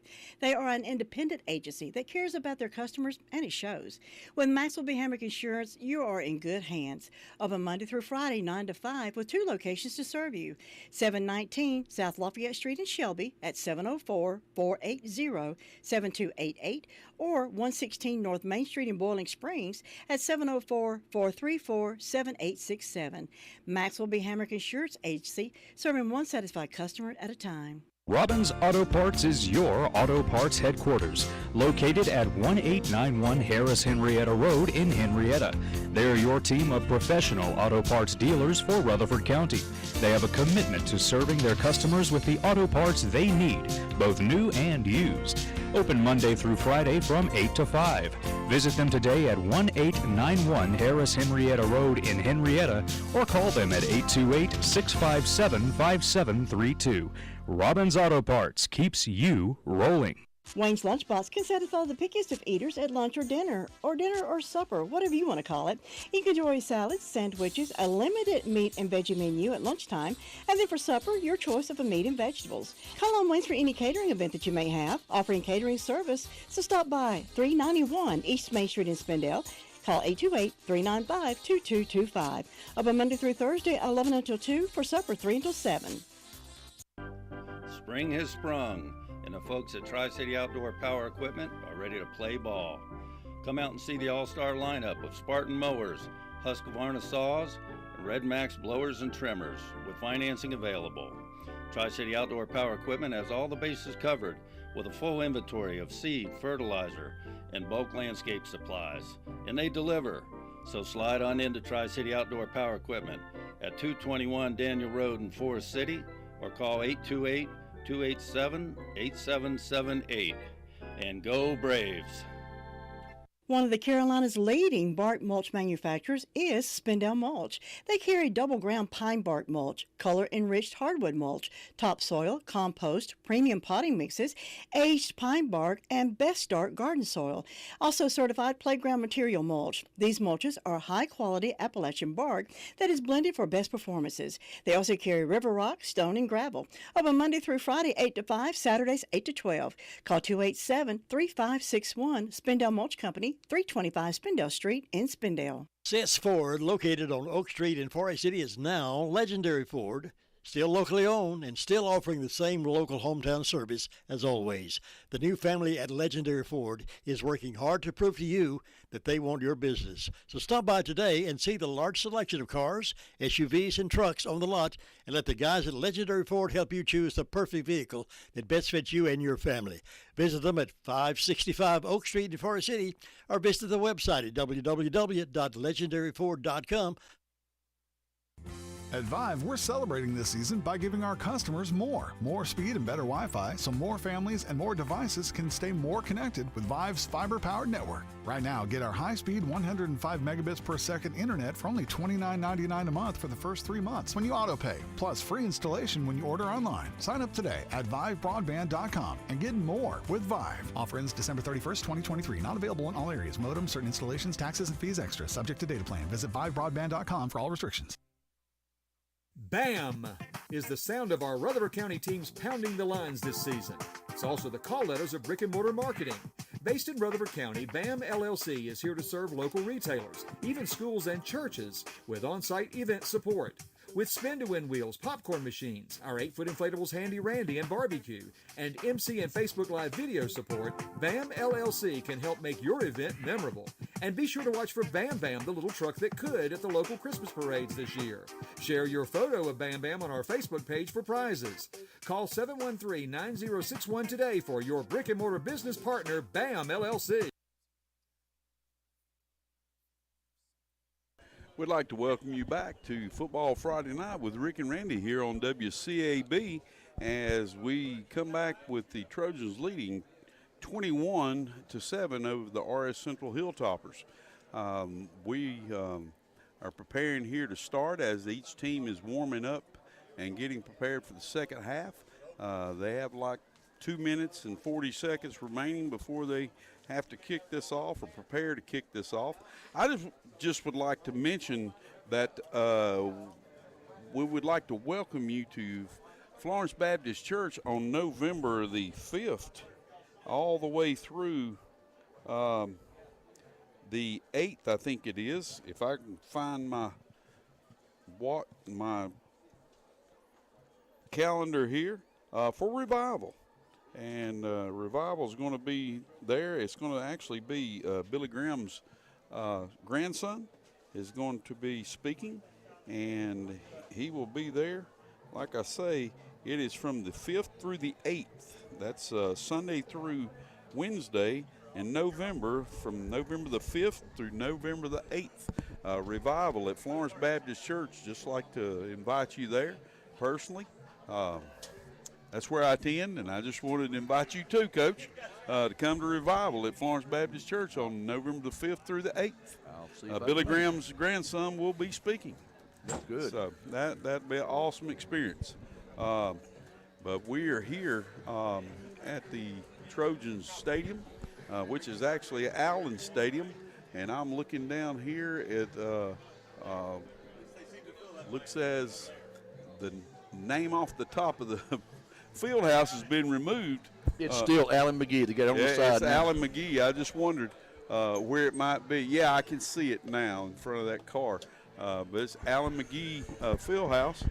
A lot of time's been spent down here, and I know we spent a whole lot of time trying to make things as good as they could, but they never looked this good, Coach. I tell you what, this is one of the best natural turf fields that I've seen. Especially this time of season. Yeah, the manicure of the field plus the artwork is. I'm looking at that amazing. bank too. I suffered a lot of times on that bank. Oh yeah, cutting that high grass, buddy. It was nobody but it was us. a battle. Well, that's it. And the fact is we had students that helped out. We had all kind of people. I think it really. I'm just now noticing that the football helmet there is up and being displayed. I want to say that Don King's daughter, Kinsley, had something to do with raising the money to as her senior project. She did most of it. Her mother Angie also had a big part into it. And which she teaches part-time, part of the day down here. She's full-time teacher, but she teaches part of the day at RS Central and part of the day here at Chase. Right. So we're getting ready to start the second half as we have the RS Central Hilltopper kicker preparing to kick off, and that is number 28, Reagan Holly, and he's kicking deep to, looks like the Mosleys.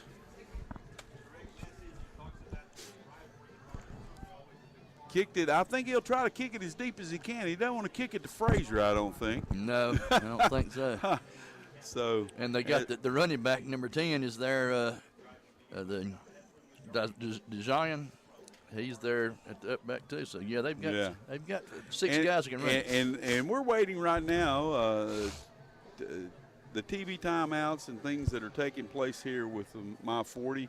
Coach, the first time I experienced that personally was down at Boiling Springs when we were playing Burns, and it was a close game. And I looked up, and there's a lady standing on there. We're ready, fired up, ready to go. And there's a lady standing there and said, "No, you can't start yet." And she's got a thing holding it up, a timer that's clicking off. Right. And I said, "What is that?" And they said, "We're on TV." And I went, "Are you kidding me?" Had the same thing at Crest, yes. It was pretty cool though. That night we fell just a little bit short. This one doesn't have a timer. The other day they had one up that had actually counted it down. Yeah, clicking it down. Yeah. But that young man, it's off the field now. He's ready to go because the action's ready to begin. And like I said, that is Reagan Holly kicking off to the Mosleys. And he kicks it, but that ball comes short, and Frazier has it again. He brings it across the field, which that might not have been the best choice right there. Probably straight up. Yeah, he might should have went straight ahead and tried to get all he could get because there was a little bit of a seam there. The Hilltoppers covered it good down the field, and they made the tackle on the 23-yard line of the Trojans, where they take over 1st and 10. And as Frazier looks to the sideline to get the signal from Coach, and he's going to get prepared here. We have a twins over to the left and a wing back to the left, motion back with number 4 Mosley, but he hands off to number 10. Design Murray, and Murray's taking it down the left sidelines, and that young man gets tripped up at a 10-yard line. They're going to mark it at the 11 because you said 10. But he carried the ball all the way down to the Hilltopper 11-yard line. Coach, that's almost a backbreaker there for the Hilltoppers. Yes. I mean, 67 yards. They went and prepared for this half, and on one play they carried all 67 yards down to the 11-yard line. And that was the big boy rumbling and stumbling there. But they've got that. What is that? They're almost a lonesome polecat, I was going to say. Yeah. But no, we got a Wildcat set, and that's Mosley. Takes the snap, number 8. And he carries the ball up inside the 10-yard line down to the 9, which is going to bring up a 2nd and 8 because they just ran that Wayne's Lunchbox first down play. Mosley picked up 2 yards. That's my fault, Coach.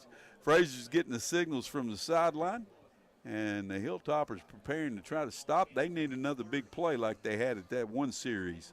It is a full moon out here, and it does bring up memories of Miss Majimsey here, right here close to Halloween, saying she was setting it up for the Trojans to win. So I'm not so sure that she might be looking over us right now. Right. Because the ball's carried by Frazier down to the 1-yard line, and that's going to be close to a first down. I tell you, Miss Majimsey. It is. It is a Wayne's Lunchbox first down from the 1, 1st and goal for the Trojans as they take the snap, and Murray's handed the ball, and he walks into the end zone untouched. I'm fearful for the Hilltoppers right now. They seem kind of miscombobulated and disgusted.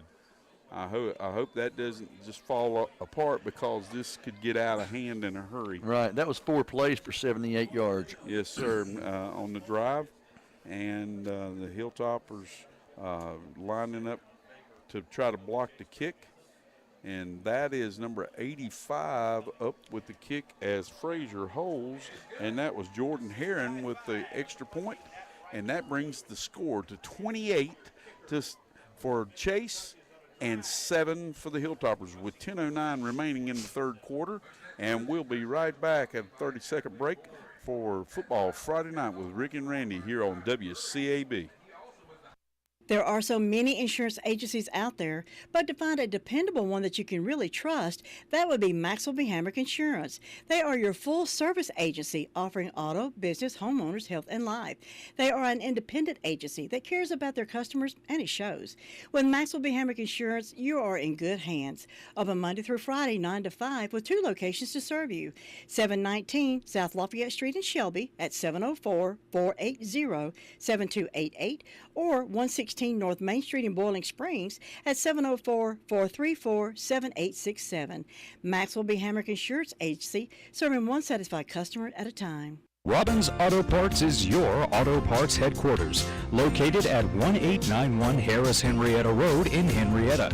They're your team of professional auto parts dealers for Rutherford County. They have a commitment to serving their customers with the auto parts they need, both new and used. Open Monday through Friday from 8 to 5. Visit them today at 1891 Harris Henrietta Road in Henrietta or call them at 828-657-5732. Robbins Auto Parts keeps you rolling. Welcome back to WCAB Football Friday Night with Rick and Randy, and we're preparing for the Trojans to kick off. They just scored a touchdown to make it 28-7 here in the opening moments of the second half, and the kick is deep, and it's all the way back to the 10-yard line, and the ball is caught by number 2, Elmer Littlejohn, Little John carries the ball out to the 25-yard line where the the Hilltoppers will take over 1st and 10 from their own 25. And he was tackled number 2 also from Chase. And that would be Landon Barnes who made the tackle. So we're preparing here to see what kind of adjustments that they made at halftime. I know they need to complete some passes. And we're going to see if Boone settled down here a little bit and got that together. So he has one back set, takes the ball, and he fakes the handoff, and he carries it across the 25 to about the 26-yard line, which is going to come and be a 2nd and 9 for the Hilltoppers. So RS here is got a 2nd and long, and we're going to see what kind of process they came up with at halftime. Boone is back with a one-back set. He has twins out, or a slot out to the right, and a single back to the left with a wing to the left.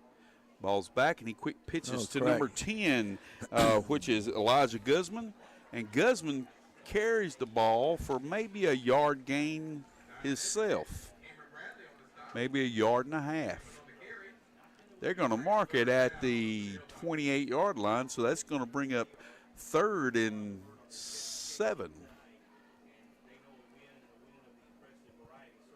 3rd and 7 for the Hilltoppers. They need a first down right here, Coach. Right.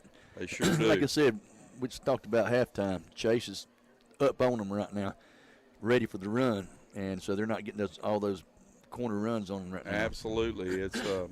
It's something they need to complete a pass to back Chase off of them. Right. And as they come up and come, the ball was handed off to number 10, Guzman, and he carried the ball up to the 30-yard line, which is going to bring up 4th and 5 for the Hilltoppers.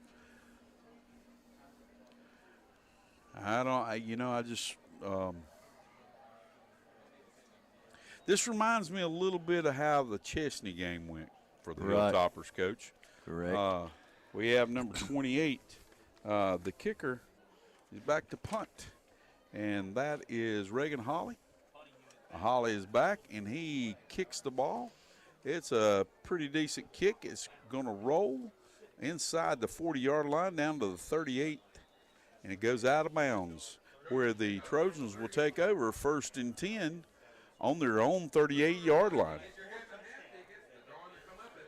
Sound like the half and half. I know what my luck would be if I had a ticket, Coach. It would be non-existent. As I'm looking up here, it's October the 27th, and we got a full moon up there, Coach. So it's some strange things happen in high school on full moon. Definitely do. I'm glad I was not working here today on a Friday of a full moon. Frazier takes the snap. He comes up and throws the ball out to number 5, Cade Davis. And Davis carries the ball down the right sidelines for the entire length of the field for a touchdown. But there is a yellow flag back on the field at about the 38-yard line. Does not look good for the Trojans. But that young man caught the ball and he took off. He's pretty fast.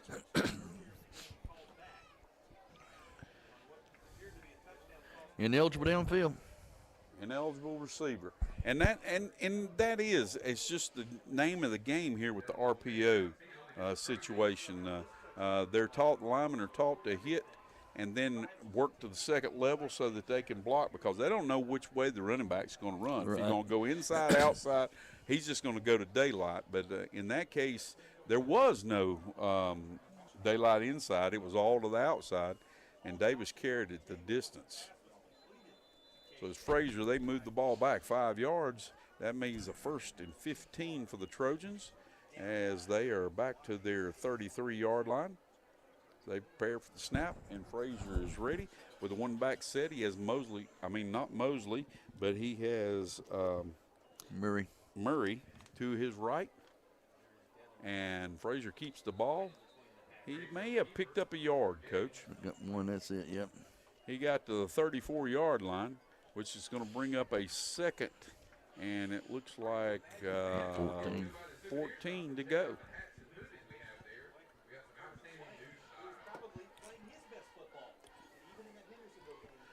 Frazier's getting the hang of this quarterback. He is. Thing, Coach. To be the backup, yes. He really is. He was a full-time wide receiver and defensive back until he became quarterback. Sir.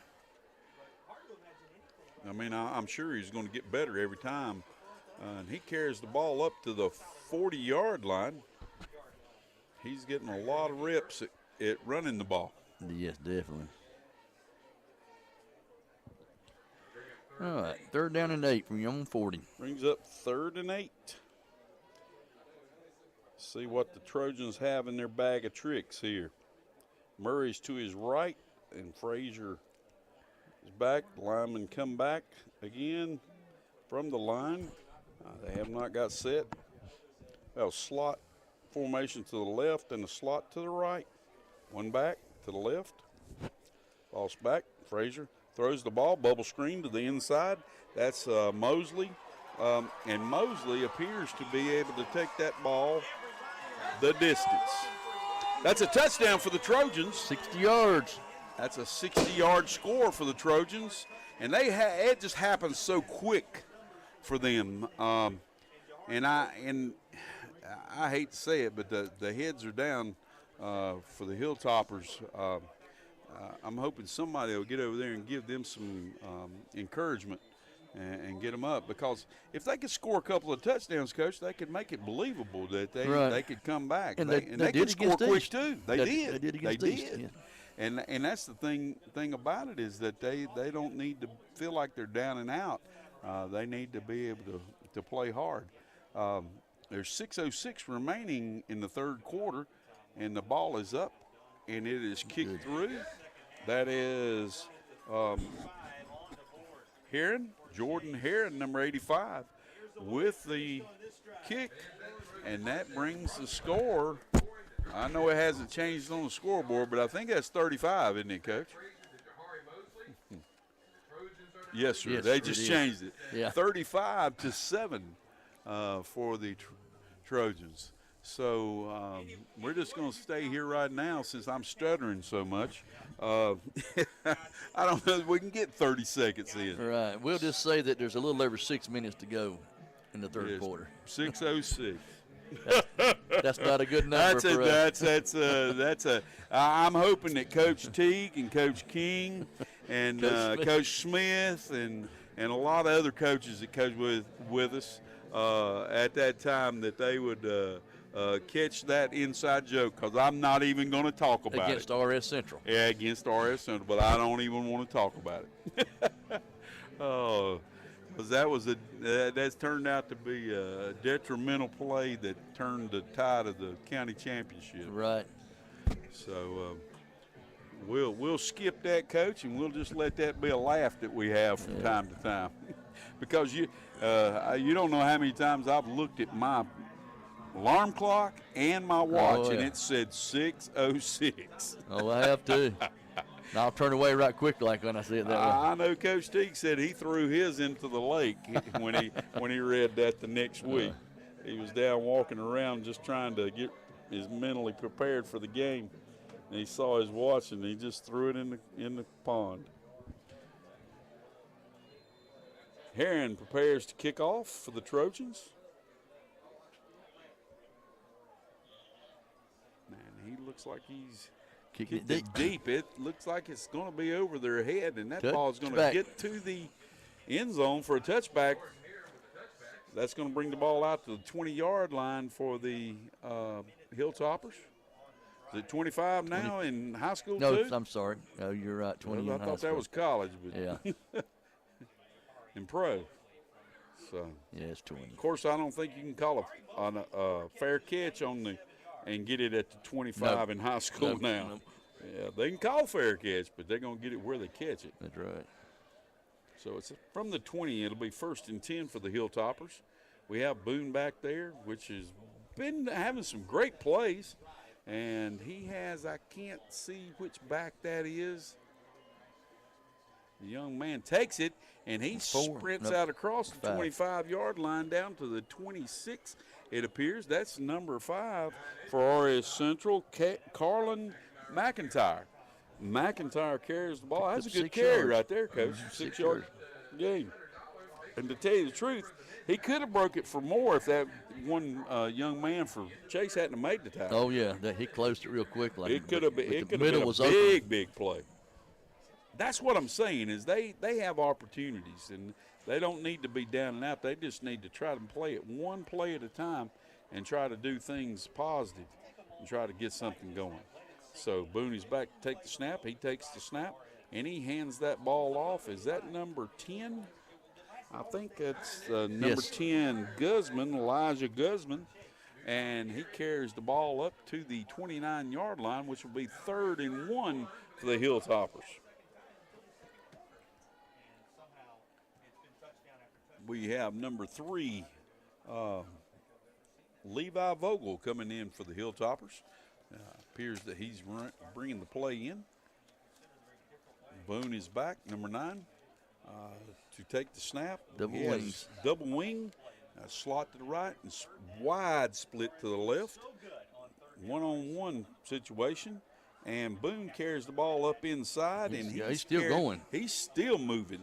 And I think they've stacked him up about the 34-yard line, and that's where they mark it at the 34, and that's a Wayne's Lunchbox first down for the Hilltoppers. That was a great run by that young man. That was. He looked like he might have been stopped short, and he kept those legs churning and drove right on up and picked up 5 yards total. There again, that's where Chase doesn't need to be complacent and everything. Well, that's true. Score the way it is, come back out and keep driving hard. Well, if Central can score right here and then get it, stop Chase and score again. They've been known to onside kick it. Absolutely. Absolutely. So Boone prepares with the 2-back set.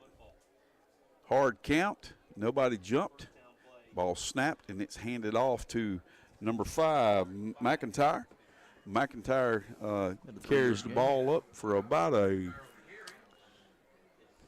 3-yard gain.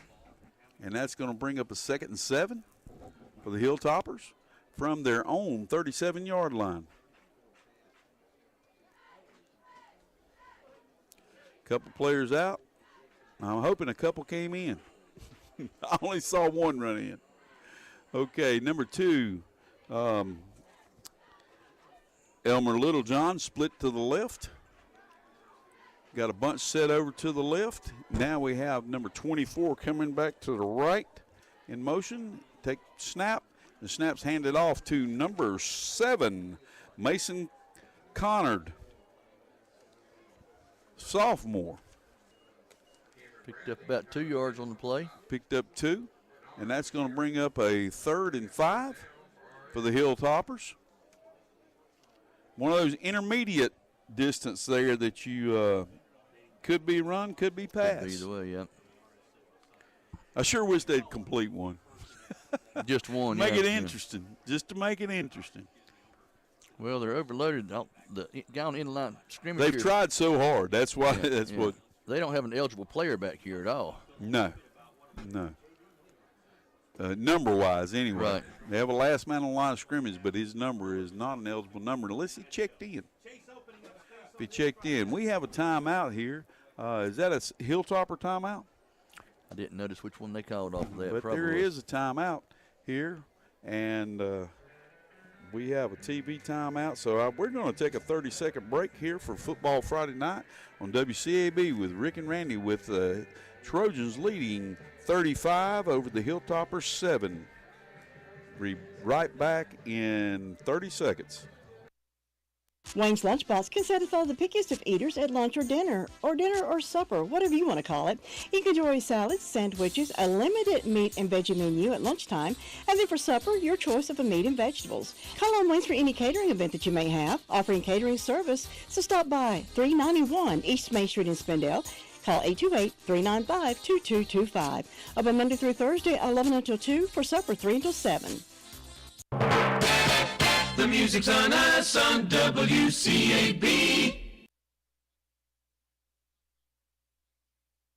Welcome back to WCAB Football Friday Night with Rick and Randy, and I'm Rick Millwood. And I'm Randy Page. And we're here at Allen Stadium at Chase High School here in Harris, Henrietta area of Forest City in the southern part of Rutherford County. And we are here with the Hilltoppers 3rd down and 5. And we have Boone back, number 9, taking the snap, and he hands off to number 5. Brought him down. McIntyre takes the ball. Carlin McIntyre takes the ball, and he looks like he was stopped for no gain. Got a flag. There is a flag down, so we'll see what the results of that is, who it's against. I assume that if it's against Central, the Trojans will probably decline. But it is back in the defensive side, so we're going to have to see what actually is happening here. Head officials prepared. He's called holding against the Hilltoppers, and it is declined. That brings up a 4th and 5. They declined the penalty. So the Hilltoppers appear to be punting it away because their punter, number 28, Reagan Holly, has entered into the game.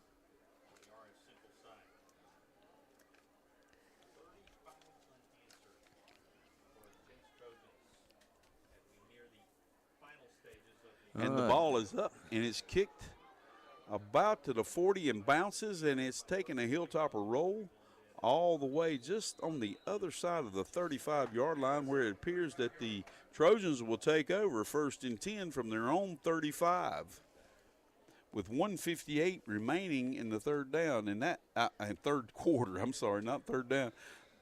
But the reality of the game is the Hilltoppers scored first, and Chase has scored 35 points, and they haven't been answered yet. And they've been scoring in a hurry. Yes, a lot of 1 and 2 play. Yes, downs. Drives. And in fact, the other one would have been one, but from the penalty, they called it back. Penalties have played a factor with both teams. Frazier looks up to throw, but he keeps the ball and is running, and he's carried it across the 45-yard line. They're going to mark it. They're just short of the 46-yard line, and that's going to be a Wayne's Lunchbox 1st down for the Trojans. Frazier's having a very good game, Coach. Definitely. He has the last 2 weeks. He's not thrown the ball a lot, but he's run the ball a lot. Well, when he's thrown it, he's accurate. They've carried the ball for a touchdown 2 or 3 times. So he handed off to Murray. Murray's taking the ball. He went to the right, cut back to the left, and that young man's going to take it the distance, and that's a touchdown for the Trojans, as I don't see any flags on the field. Gracious, Coach. 54-yard touchdown. That's hard. That's hard for the Hilltoppers. Hard for the Hilltoppers. It seems like the Trojans are scoring at will now. Right. Heron sets up for the extra point.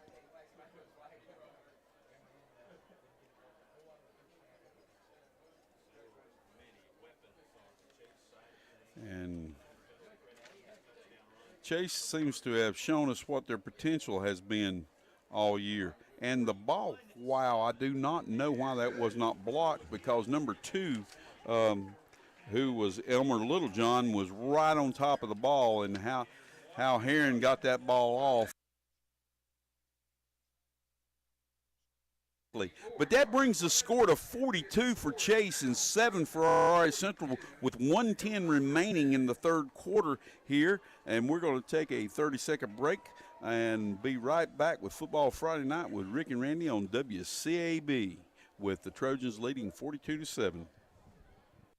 One of the Carolina's leading bark mulch manufacturers is Spindell Mulch. They carry double ground pine bark mulch, color-enriched hardwood mulch, topsoil, compost, premium potting mixes, aged pine bark, and best start garden soil. Also certified playground material mulch. These mulches are high-quality Appalachian bark that is blended for best performances. They also carry river rock, stone, and gravel. Open Monday through Friday, 8 to 5, Saturdays, 8 to 12. Call 287-3561, Spindell Mulch Company, 325 Spindell Street in Spindell. We're back here with WCAB Football Friday Night with Rick and Randy here at Chase Trojans football field, which is Allen Stadium. And we have the Allen McGee Field House down there lit up as we've got a little bit of Doobie Brothers playing China Grove. As the Trojans are celebrating their lead 42-7 over the Hilltoppers.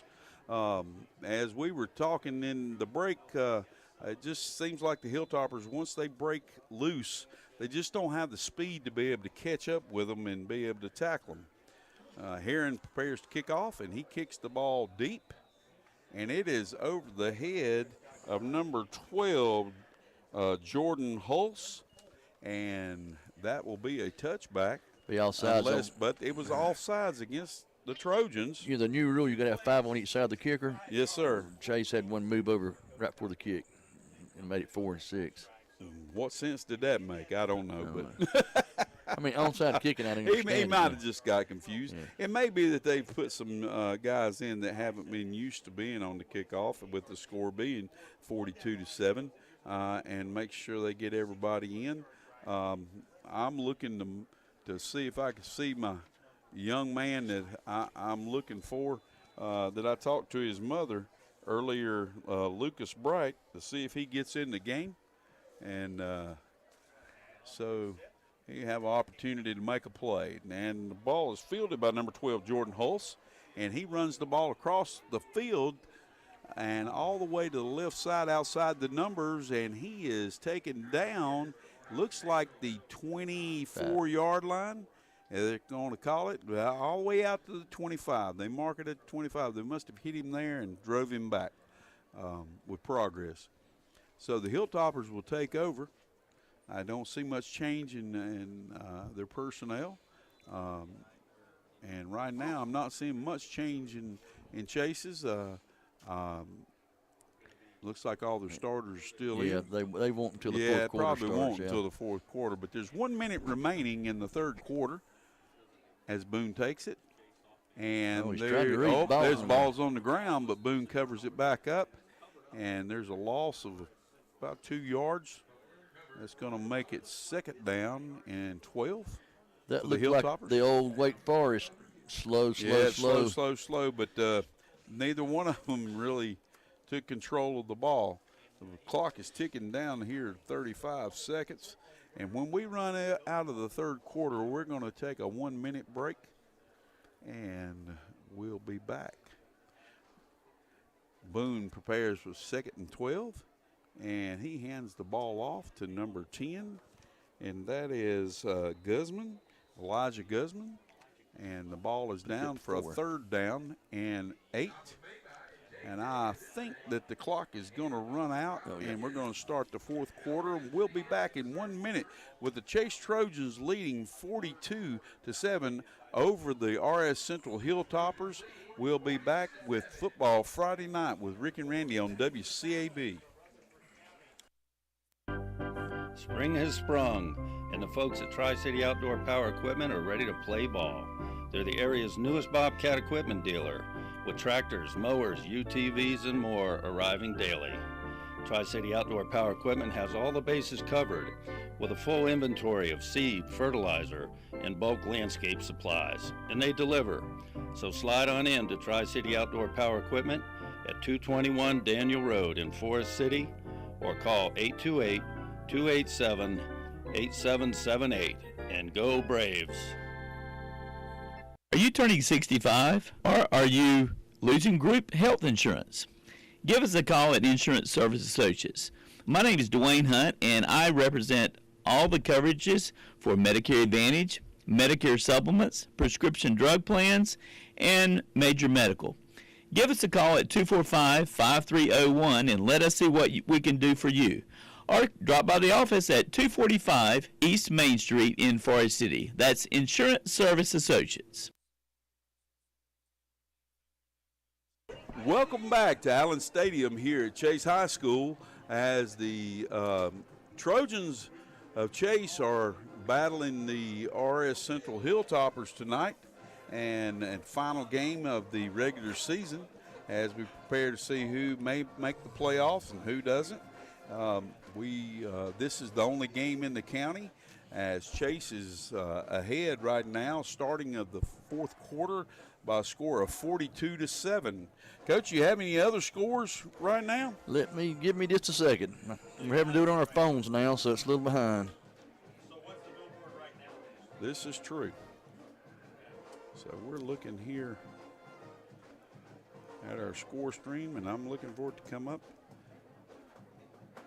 for an update. And mine's not seemed to update too much. No.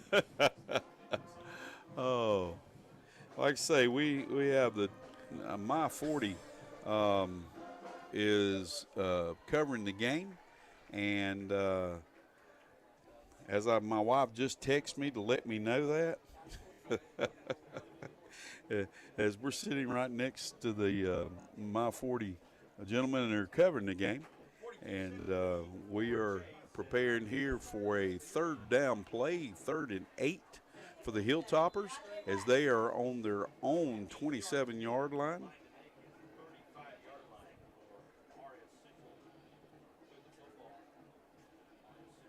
So we have a wing to the left with a slot to the left, and the ball is thrown up deep to number 11, which is intercepted by number 2. Number 9.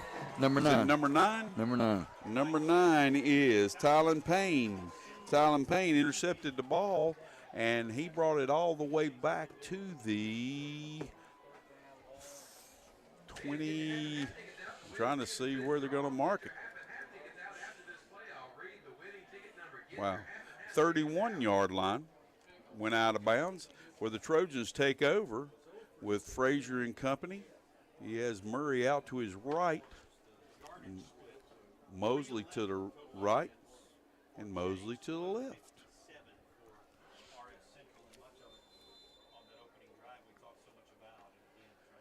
So they're getting the call from the sideline. Like I said, the score is 42-7.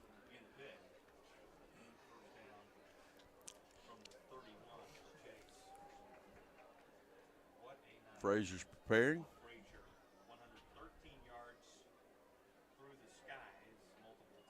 Frazier takes a snap, hands off to Murray to the left, and he is going and rumbling all the way down to the 20-yard line. That's going to be a Wayne's Lunchbox first down for the Trojans from the Hilltopper 20-yard line.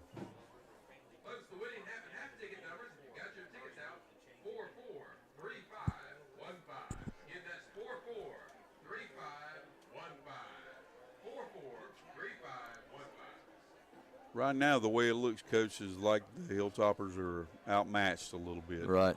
Definitely speed-wise. Yes, sir. But maybe a little bit of size-wise, too. Snap to Frazier. Fakes to Murray. Throws inside to Mosley, number 4. And Mosley catches the ball and gets down to the 3-yard line, which it will be a Wayne's Lunchbox first and goal for the Trojans. 8-yard line. And that was Devin Mosley. I'm sorry, 8-yard line. I skipped 5. So it's first and goal from the 8 of the Hilltoppers. We're getting old. It's a long way down I'm telling you, I can't see. Number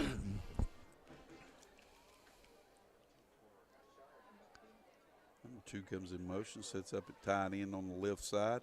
Frazier keeps the ball and runs to the left, and he gets down close to the 5-yard line, which he's just short of the 5. It appears as the box is set up the second down on the 6. So that's going to be a second and goal to go from the 6 of the Hilltoppers for the Trojans.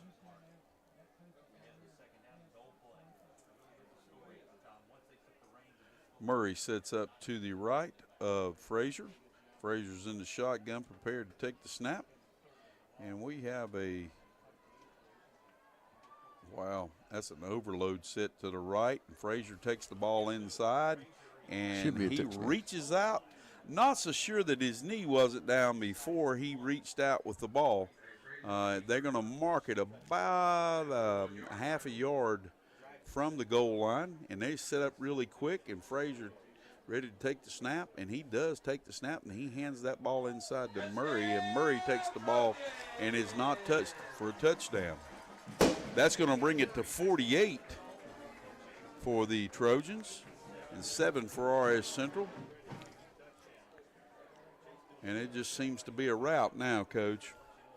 Yes.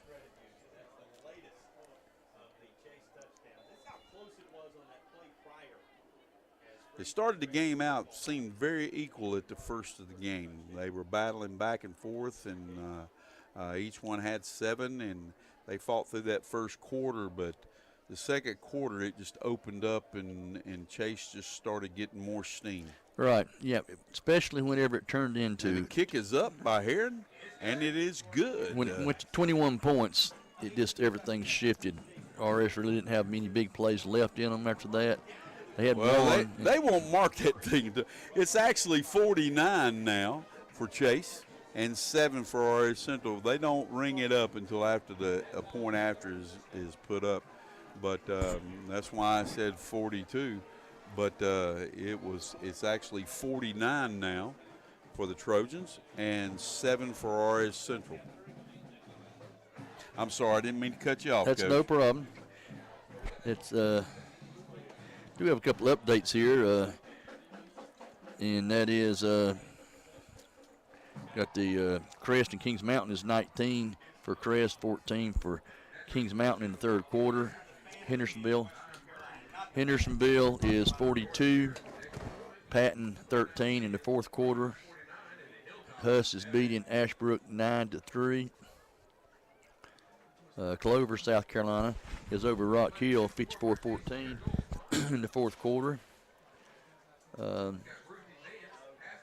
North Henderson is beating tied with Pisgah 41-all in the fourth quarter.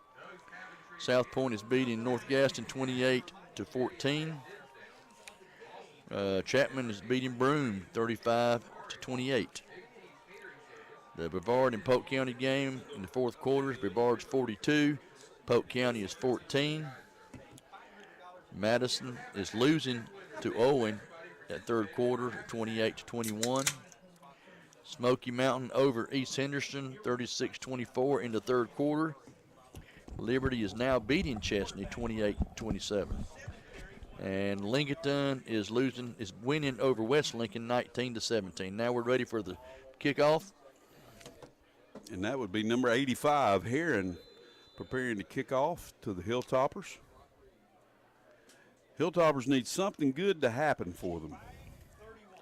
Ball's kicked over, and number 11, Marcus McKinney, receives it, and he takes the ball up to the 32-yard line, it appears. Of course, they're going to mark it on the 31. Of course. You said 32. It's going to be the 31 or 33. You know that. I mean, Coach, I don't understand it. I mean, the kid, he's sailing through the air. Nothing's touching, and he lands on the 32-yard line. That's why I say that. You think they've got the earbuds listening to each other. I think they are. They're listening to WCAB. They are, and that's good. That's good that right. They are. That's promoting us. So we're happy about that. So they're just they're jerking their chain a little bit, as they say. Okay, I see a lot of subs in now for Chase, especially on interior. The perimeter interior line. Yeah, the perimeter's still kind of playing it safe right now. They've got some starters in. The dive up the middle was off tackle. And that was going to be a pickup for about 7 or 8 And I'm going to yards. say, that is number 24, Lucas Bright, in on the tackle. All right. He is in the game now. I know that'll make his mother very happy. Very happy. Yes. Hilltoppers prepare for a 2nd and 3.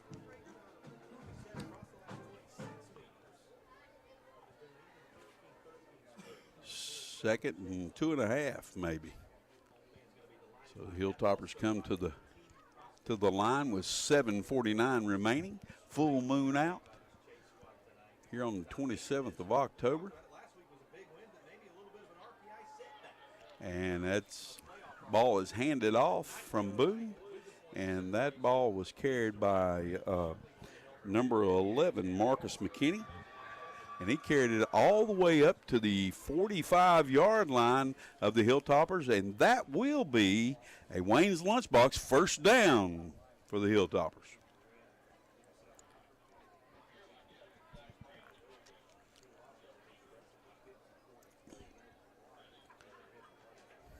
Yeah, Coach, I would love to eat some of those chicken wings, but I just can't do it. They're good. They are good. Oh, they are awesome. Dive up the middle. Got about 3 yards. And that would happen to be from the Drop-In food store. Right. One of our sponsors. They Coach, when I told my wife, she said, what do you want to take to the tailgate up at App State? And I said, get some of those chicken wings from the Drop-In. They're awesome. And we took them up there, and I ate until I couldn't eat anymore. Well, the problem I have is the Drop-In in Sandy Mush is only about a mile from my I house. know. When it's close, you want to stop by. I mean, that's probably how far it is in Shiloh for me. I get a dozen of them about 3 times a week. Wow. I can't do it because I'm trying to get some of this old belly off of me. Oh, mine's getting there where I can see it a little better now. That ball is carried, handed off from Boone, and that's given to number 5, who is Carlin McIntyre, and he carries it all the way up to the Trojan 47-yard line, which brings up a 3rd and 2 for the Hilltoppers. The clock's ticking at 5:50 remaining in the game. 2-back set, wing to the left, split to right, split to the left. Ball's handed off to McIntyre again, and he carries the ball all the way up to the 45-yard line. But there is a flag on the play. I don't see how that flag came from that angle, but it did.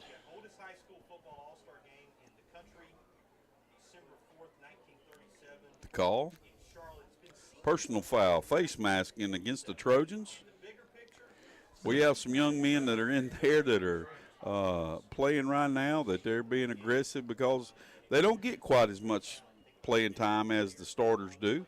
And mistakes will be happening, but hopefully they can keep that to a minimum as the clock is continuing to run. And that moves the ball all the way down to the Trojan 30-yard line as the Hilltoppers have a Wayne's Lunchbox first down.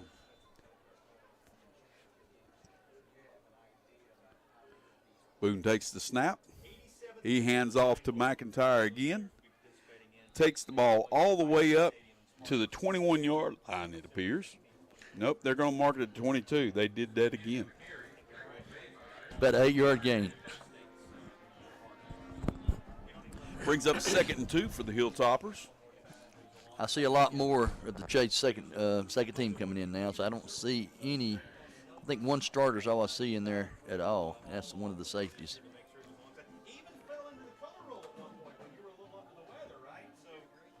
And that's great because these young men, they practice every week and they work hard and they need to get an opportunity to play when they can.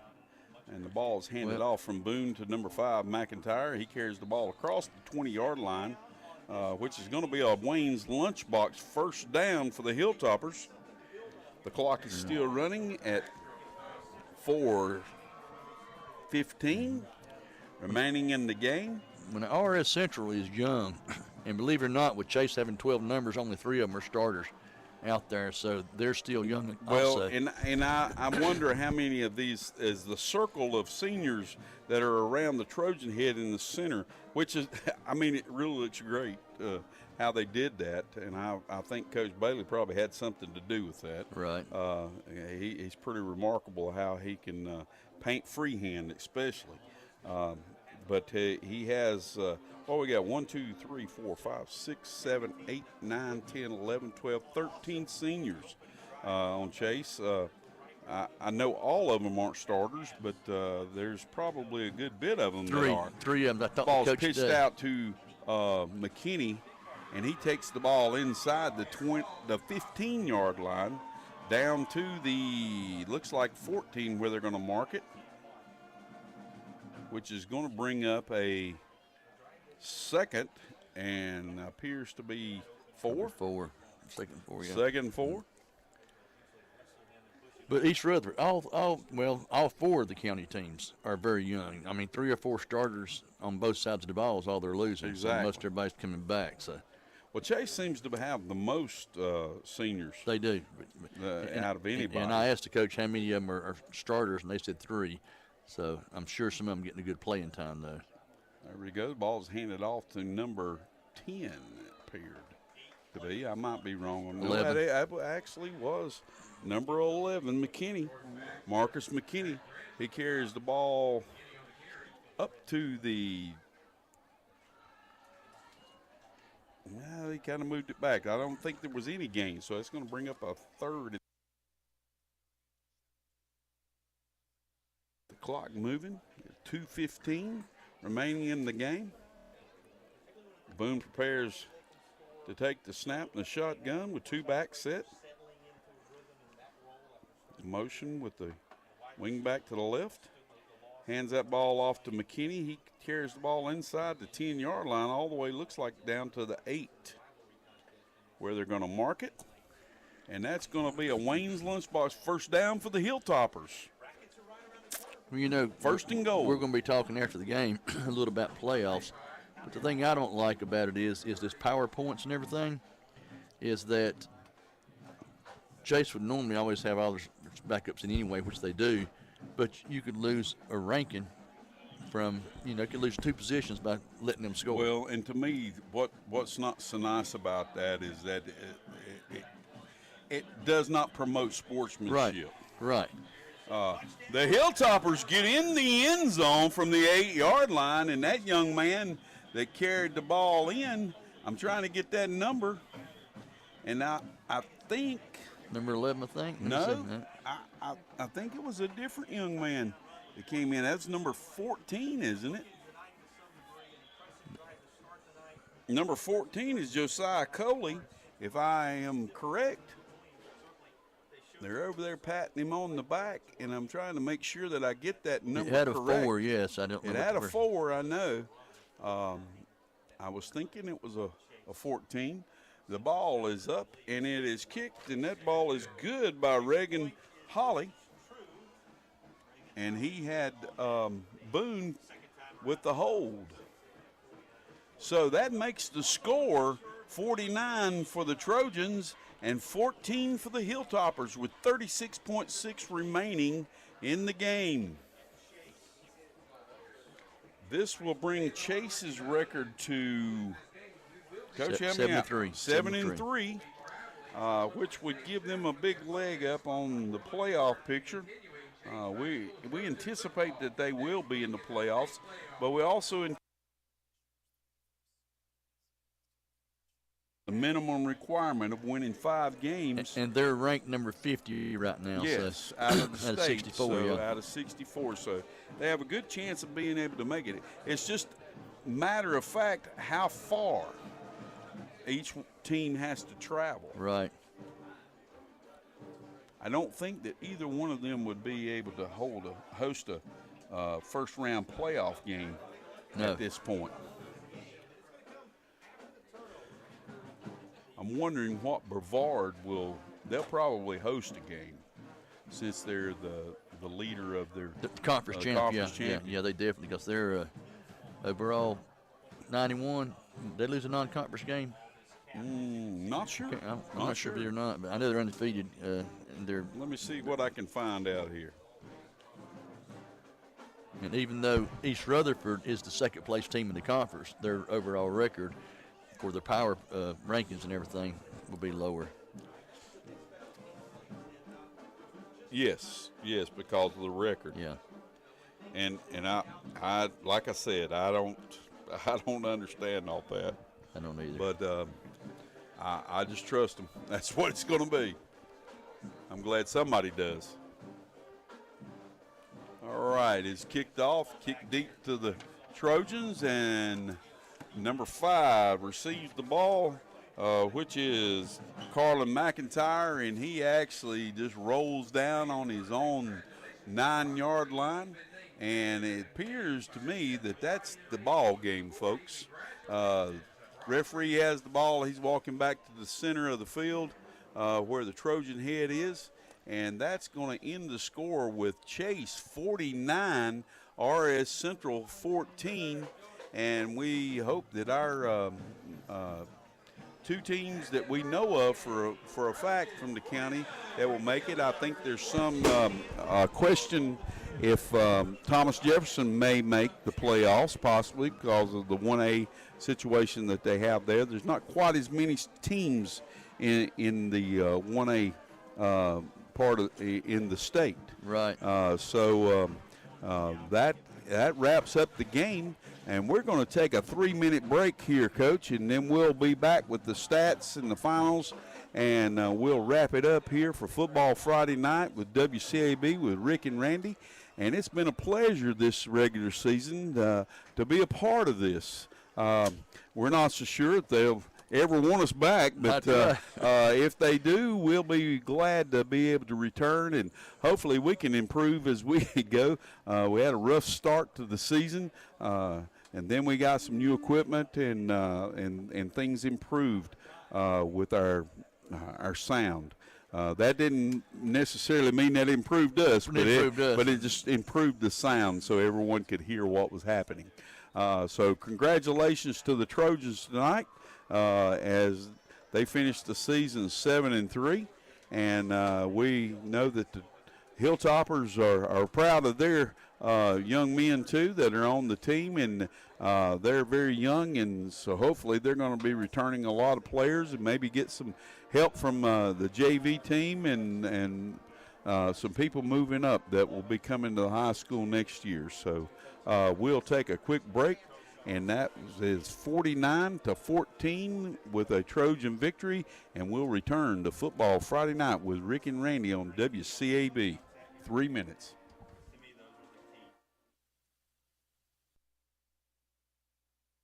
Cess Ford, located on Oak Street in Forest City, is now Legendary Ford. Still locally owned and still offering the same local hometown service as always.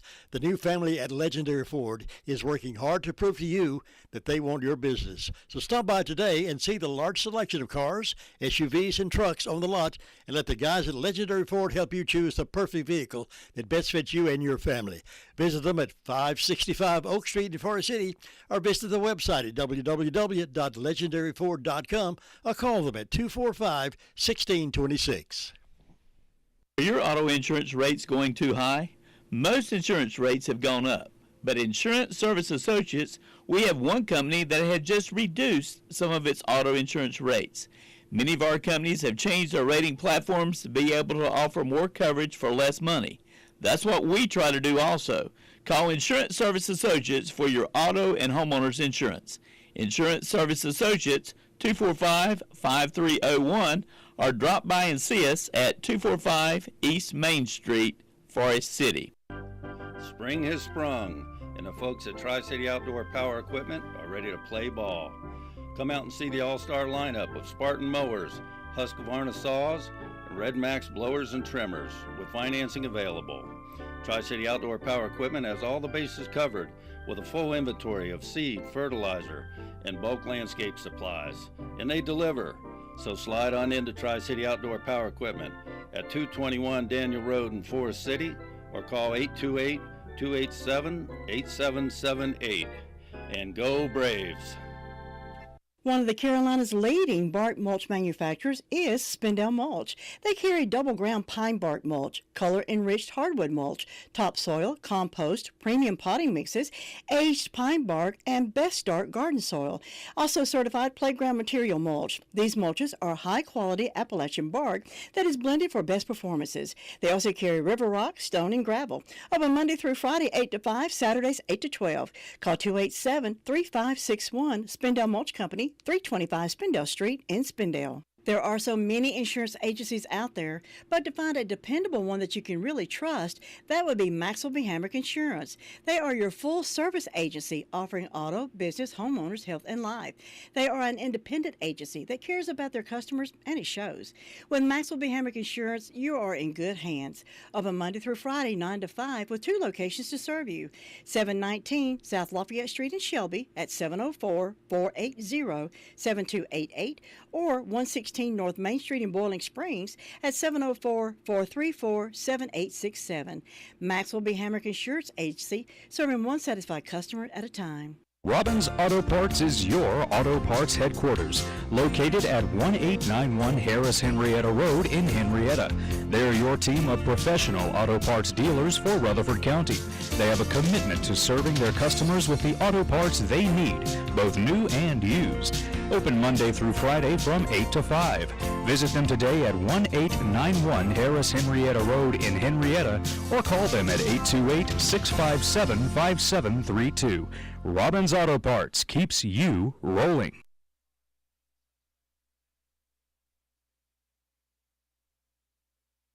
WCAB football Friday night, and we are here at Allen Stadium as the Trojans defeat the Hilltoppers of RS Central by a score of 49-14.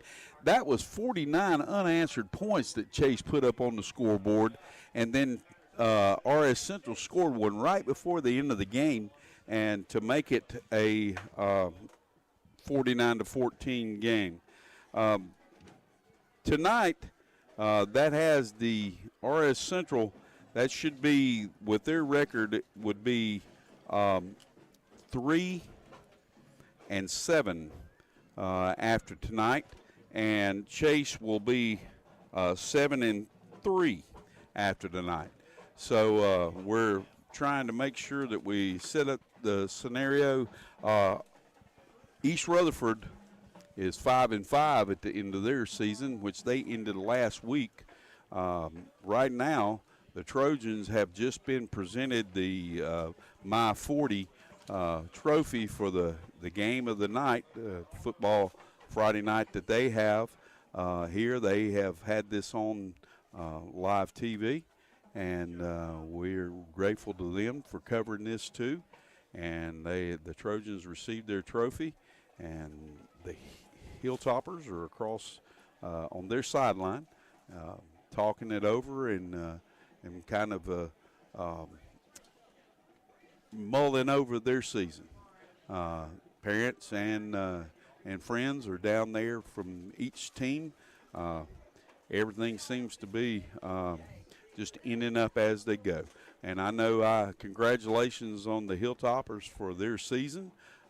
It's a opportunity for young men to grow and learn, and really learn about the aspects of life and how to be able to overcome adversity and be able to excel and be able to be a gracious winner too.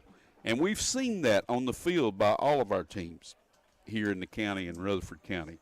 So we're appreciative of that, and we want to, like I say, we want to thank our sponsors tonight who have been here. Like I said, we've already mentioned the Drop-In Food Store, which they have awesome chicken wings, and they have a lot of other awesome things too there, especially in Shiloh, Coach. I can't speak because that's where I live. I had a breast basket today. Oh, man, it's some good stuff. But we also want to thank Family Car Rental for their support. Isothermal Community College, BAM LLC, Brick and Mortar Marketing, and On-Site Event Support Company, Vive Broadband of Forest City, and Wayne's Lunchbox, as they've been our supporter, and they've been the Wayne's Lunchbox first down all regular season. Also, Maxwell B. Hamrick Insurance.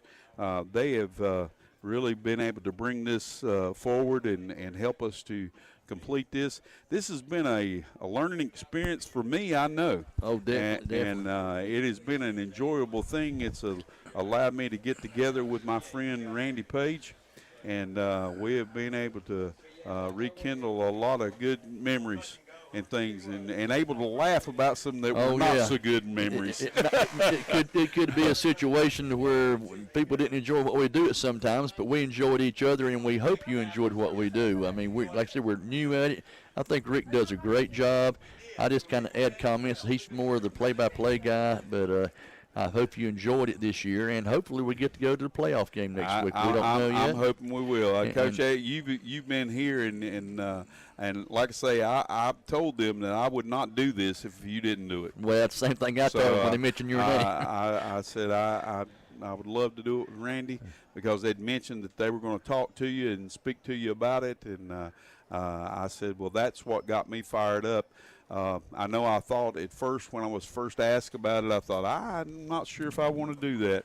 And then my wife, Denise, and my youngest daughter, Claire, they told me, said, what are you talking about? You'd love to do that. You need to go and do it. And I know that my grandson, Everett, I thought about, taking him to games, and that might be in the future, down the road. But he's a little young to be able to enjoy that, and I know that he wants to run around now, and I'd be afraid on these bleachers that he's going to fall and get hurt. That's like Zach was when we first started coaching together. But well, my girls too. I remember one game they had a bunch of the kids, a bunch of the coaches' kids got together and had the banner that was torn at the start of the game, and it was after the game. They found a section of it, and they were holding it. Well, Sydney gets over here on one side, and Claire's on the other side, and they run head into each other and knock themselves down. I thought they'd knock themselves out, but they laugh about that now. Yeah. So it was amazing, and Maggie was there. Of course, she gets blamed because she was the oldest. She didn't stop them, and so we just had to, laugh and go on. And I'm sure that I know you said that there's some things that didn't happen. It's probably the people in the fans that didn't like it, but I can't tell you anything down here on the sidelines, away, home games that I didn't like. Because there's always something to learn. There's always something to grow from. And when the things don't go your way, it just teaches those lessons that you can look back on those moments and say, hey, I made it through that. I can make it through this. And all sports do that. A lot of other things too, but sports definitely do that. But I think it's not just football. Yeah, I think football actually, does it even more because you're actually getting knocked down. Well, it's that physical. The physical part of it. And you've got a choice. You can lay down, come up slow, feeling sorry for yourself. You can jump back up and say, hey, we're going to take care of this. And I think, all the teams we've covered have tried to do that. I mean, sometimes we have been outmanned. Different teams, through the county have been outmanned. And or they've made a few mistakes and they learned from it. So it's just, like I said, all four teams are very young as far as starting teams. And I'm really looking forward to next year if they want us to come back. But, hopefully we'll be back next week, and I hope they'll be announcing all week long. If we are, let them know where we're going to be. Absolutely. And that's what I hope at RS Central. Tonight was not wasn't their night. But, nope. The next time they play next year, that might be their night. We've seen some big things happen from RS Central. Absolutely. Some big things. They have a good program up there, and we wish them the best of luck. But we do, when we find out tonight who or maybe in the morning, who's going to be in the playoffs and where they're playing, and there will be a decision made where we will go if we get to go to a game, and we'll try to get that out. And if you will listen to WCAB, which we encourage you to do at every opportunity you get, very informative. And they will let you know where we will be announcing from. But for some of you, you might be thinking, I don't want to listen to them again. Right. If that's the case, call the radio station. Tell them. But no, give us another chance. Give us another chance next week, and then we'll see if we can't get better. So please give us feedback. If we're not doing a good job, please give us feedback how we can do a better job. Coach, you have some finals for some other scores. Well, I've got right now Crest 32 over Kings Mountain 14 in the fourth quarter. I don't have much times left on that, but Hunter Hudson not updated. Hendersonville is beat Patton 56-13. That's in their conference. Okay. Polk County lost to Brevard 49-21. So that is the conference play too. So it moves Polk County down. And I know we'd called out the Burns and Gaffney score, but now it's Burns 27 and Gaffney 21 in the fourth quarter. So that made that close. Right, it did. South Point is beating North Gaston 35-14. It's probably going to be the final. Spartanburg is 21, Dorman 14 right now in the fourth quarter. It's Liberty and Chesney is still 28-27 Liberty right now. Brevard is over Polk County right now in the fourth quarter, 49-21. Lincoln is beating West Lincoln in the fourth quarter, 19-17. We've got the Shelby Burns game. Shelby is winning 23-14 over Burns in the fourth quarter. That AC Reynolds 58, McDowell 8. Highland Tech, that's what conference Thomas Jefferson's in. East Gaston 72, Highland Tech 0. Wow, West Henderson 42, Tuscola 14. Tuscola is usually known for being pretty tough. Right. So West Henderson must have a really good team. Smoky Mountain 57, East Henderson 24. Alexander Central 35 over Freedom 7. Chapman over Broome 38-35. That was a close one. That's a final. You've got St. Stephen's over Fred T. Ford 31-12 in the fourth quarter. And we have Pisgah over North Henderson 55-41 final. AC Reynolds 58, McDowell 8 is still in the fourth quarter. Barn burner here. Lincolnton 19, West Lincoln 17 in the fourth quarter. Field goal could make a difference in that one. That's right. Missed field goal makes a big difference on it. Mm-hmm. T.C. Robertson defeats Franklin by a score of 49-3 tonight. That's 2 3A teams now, isn't it? Yes, sir. And I think that's pretty much what I have, Coach. That's what I've got, too, so far. Well, like we say, it's been a ball, and we hope that we'll be able to do this next week. And we plan to do this as long as we have somebody from the county in the playoffs. And so we should get an opportunity next week, and we'll see how they do. We wish them luck and hope that they prepare well, whoever they end up with the draw. Right. It'll be listed on NCHS, NC Preps or Max Preps, either one. It'll have at dinner time, after dinner time should be the final. All before it's all temporary stuff, but by dinner time they should have it finalized who's playing where. There will be a decision made about where we will cover, and we'll go from there. So we would like to thank you for listening to us tonight. This is Ricky Millwood, and this is Randy Page beside me here for WCAB, and the final score is Chase Trojans 49, RS Central 14, here on the 27th of October. A lot of station. And we wish you the best for the weekend, and we hope that you have a great evening and get some good rest. So thanks again for Football Friday Night with Rick and Randy. And as I said, I'm Rick Millwood. I'm Randy Page. And we will see you the next time from WCAB Football Friday Night. Rick and Randy, you heard them here with Friday Night Football. Of course, they do such a great job with our play-by-play coverages that we can't thank them enough. And honestly, they beat themselves up too hard. They do such a great job. Everybody else that says they don't, it's okay to be wrong. It's okay to be wrong sometimes. But no, if they do make the playoff game next week, tune in next week, next Friday, same time for that game. But you'll hear that throughout the week we don't have any updates on that right now. But thanks, Rick and Randy, once again for providing Friday Night Football for us this regular season. And y'all guys, stay safe out there. At Vive, we're celebrating this season by giving our customers more speed and better Wi-Fi, so more families and more devices can stay more connected with Vive's fiber-powered network. Right now, get our high-speed 105 megabits per second internet for only $29.99 a month for the first 3 months when you auto-pay, plus free installation when you order online. Sign up today at vivebroadband.com and get more with Vive. Offer ends December 31st, 2023. Not available in all areas. Modem, certain installations, taxes, and fees extra. Subject to data plan. Visit vivebroadband.com for all restrictions. BAM is the sound of our Rutherford County teams pounding the lines this season. It's also the call letters of brick and mortar marketing.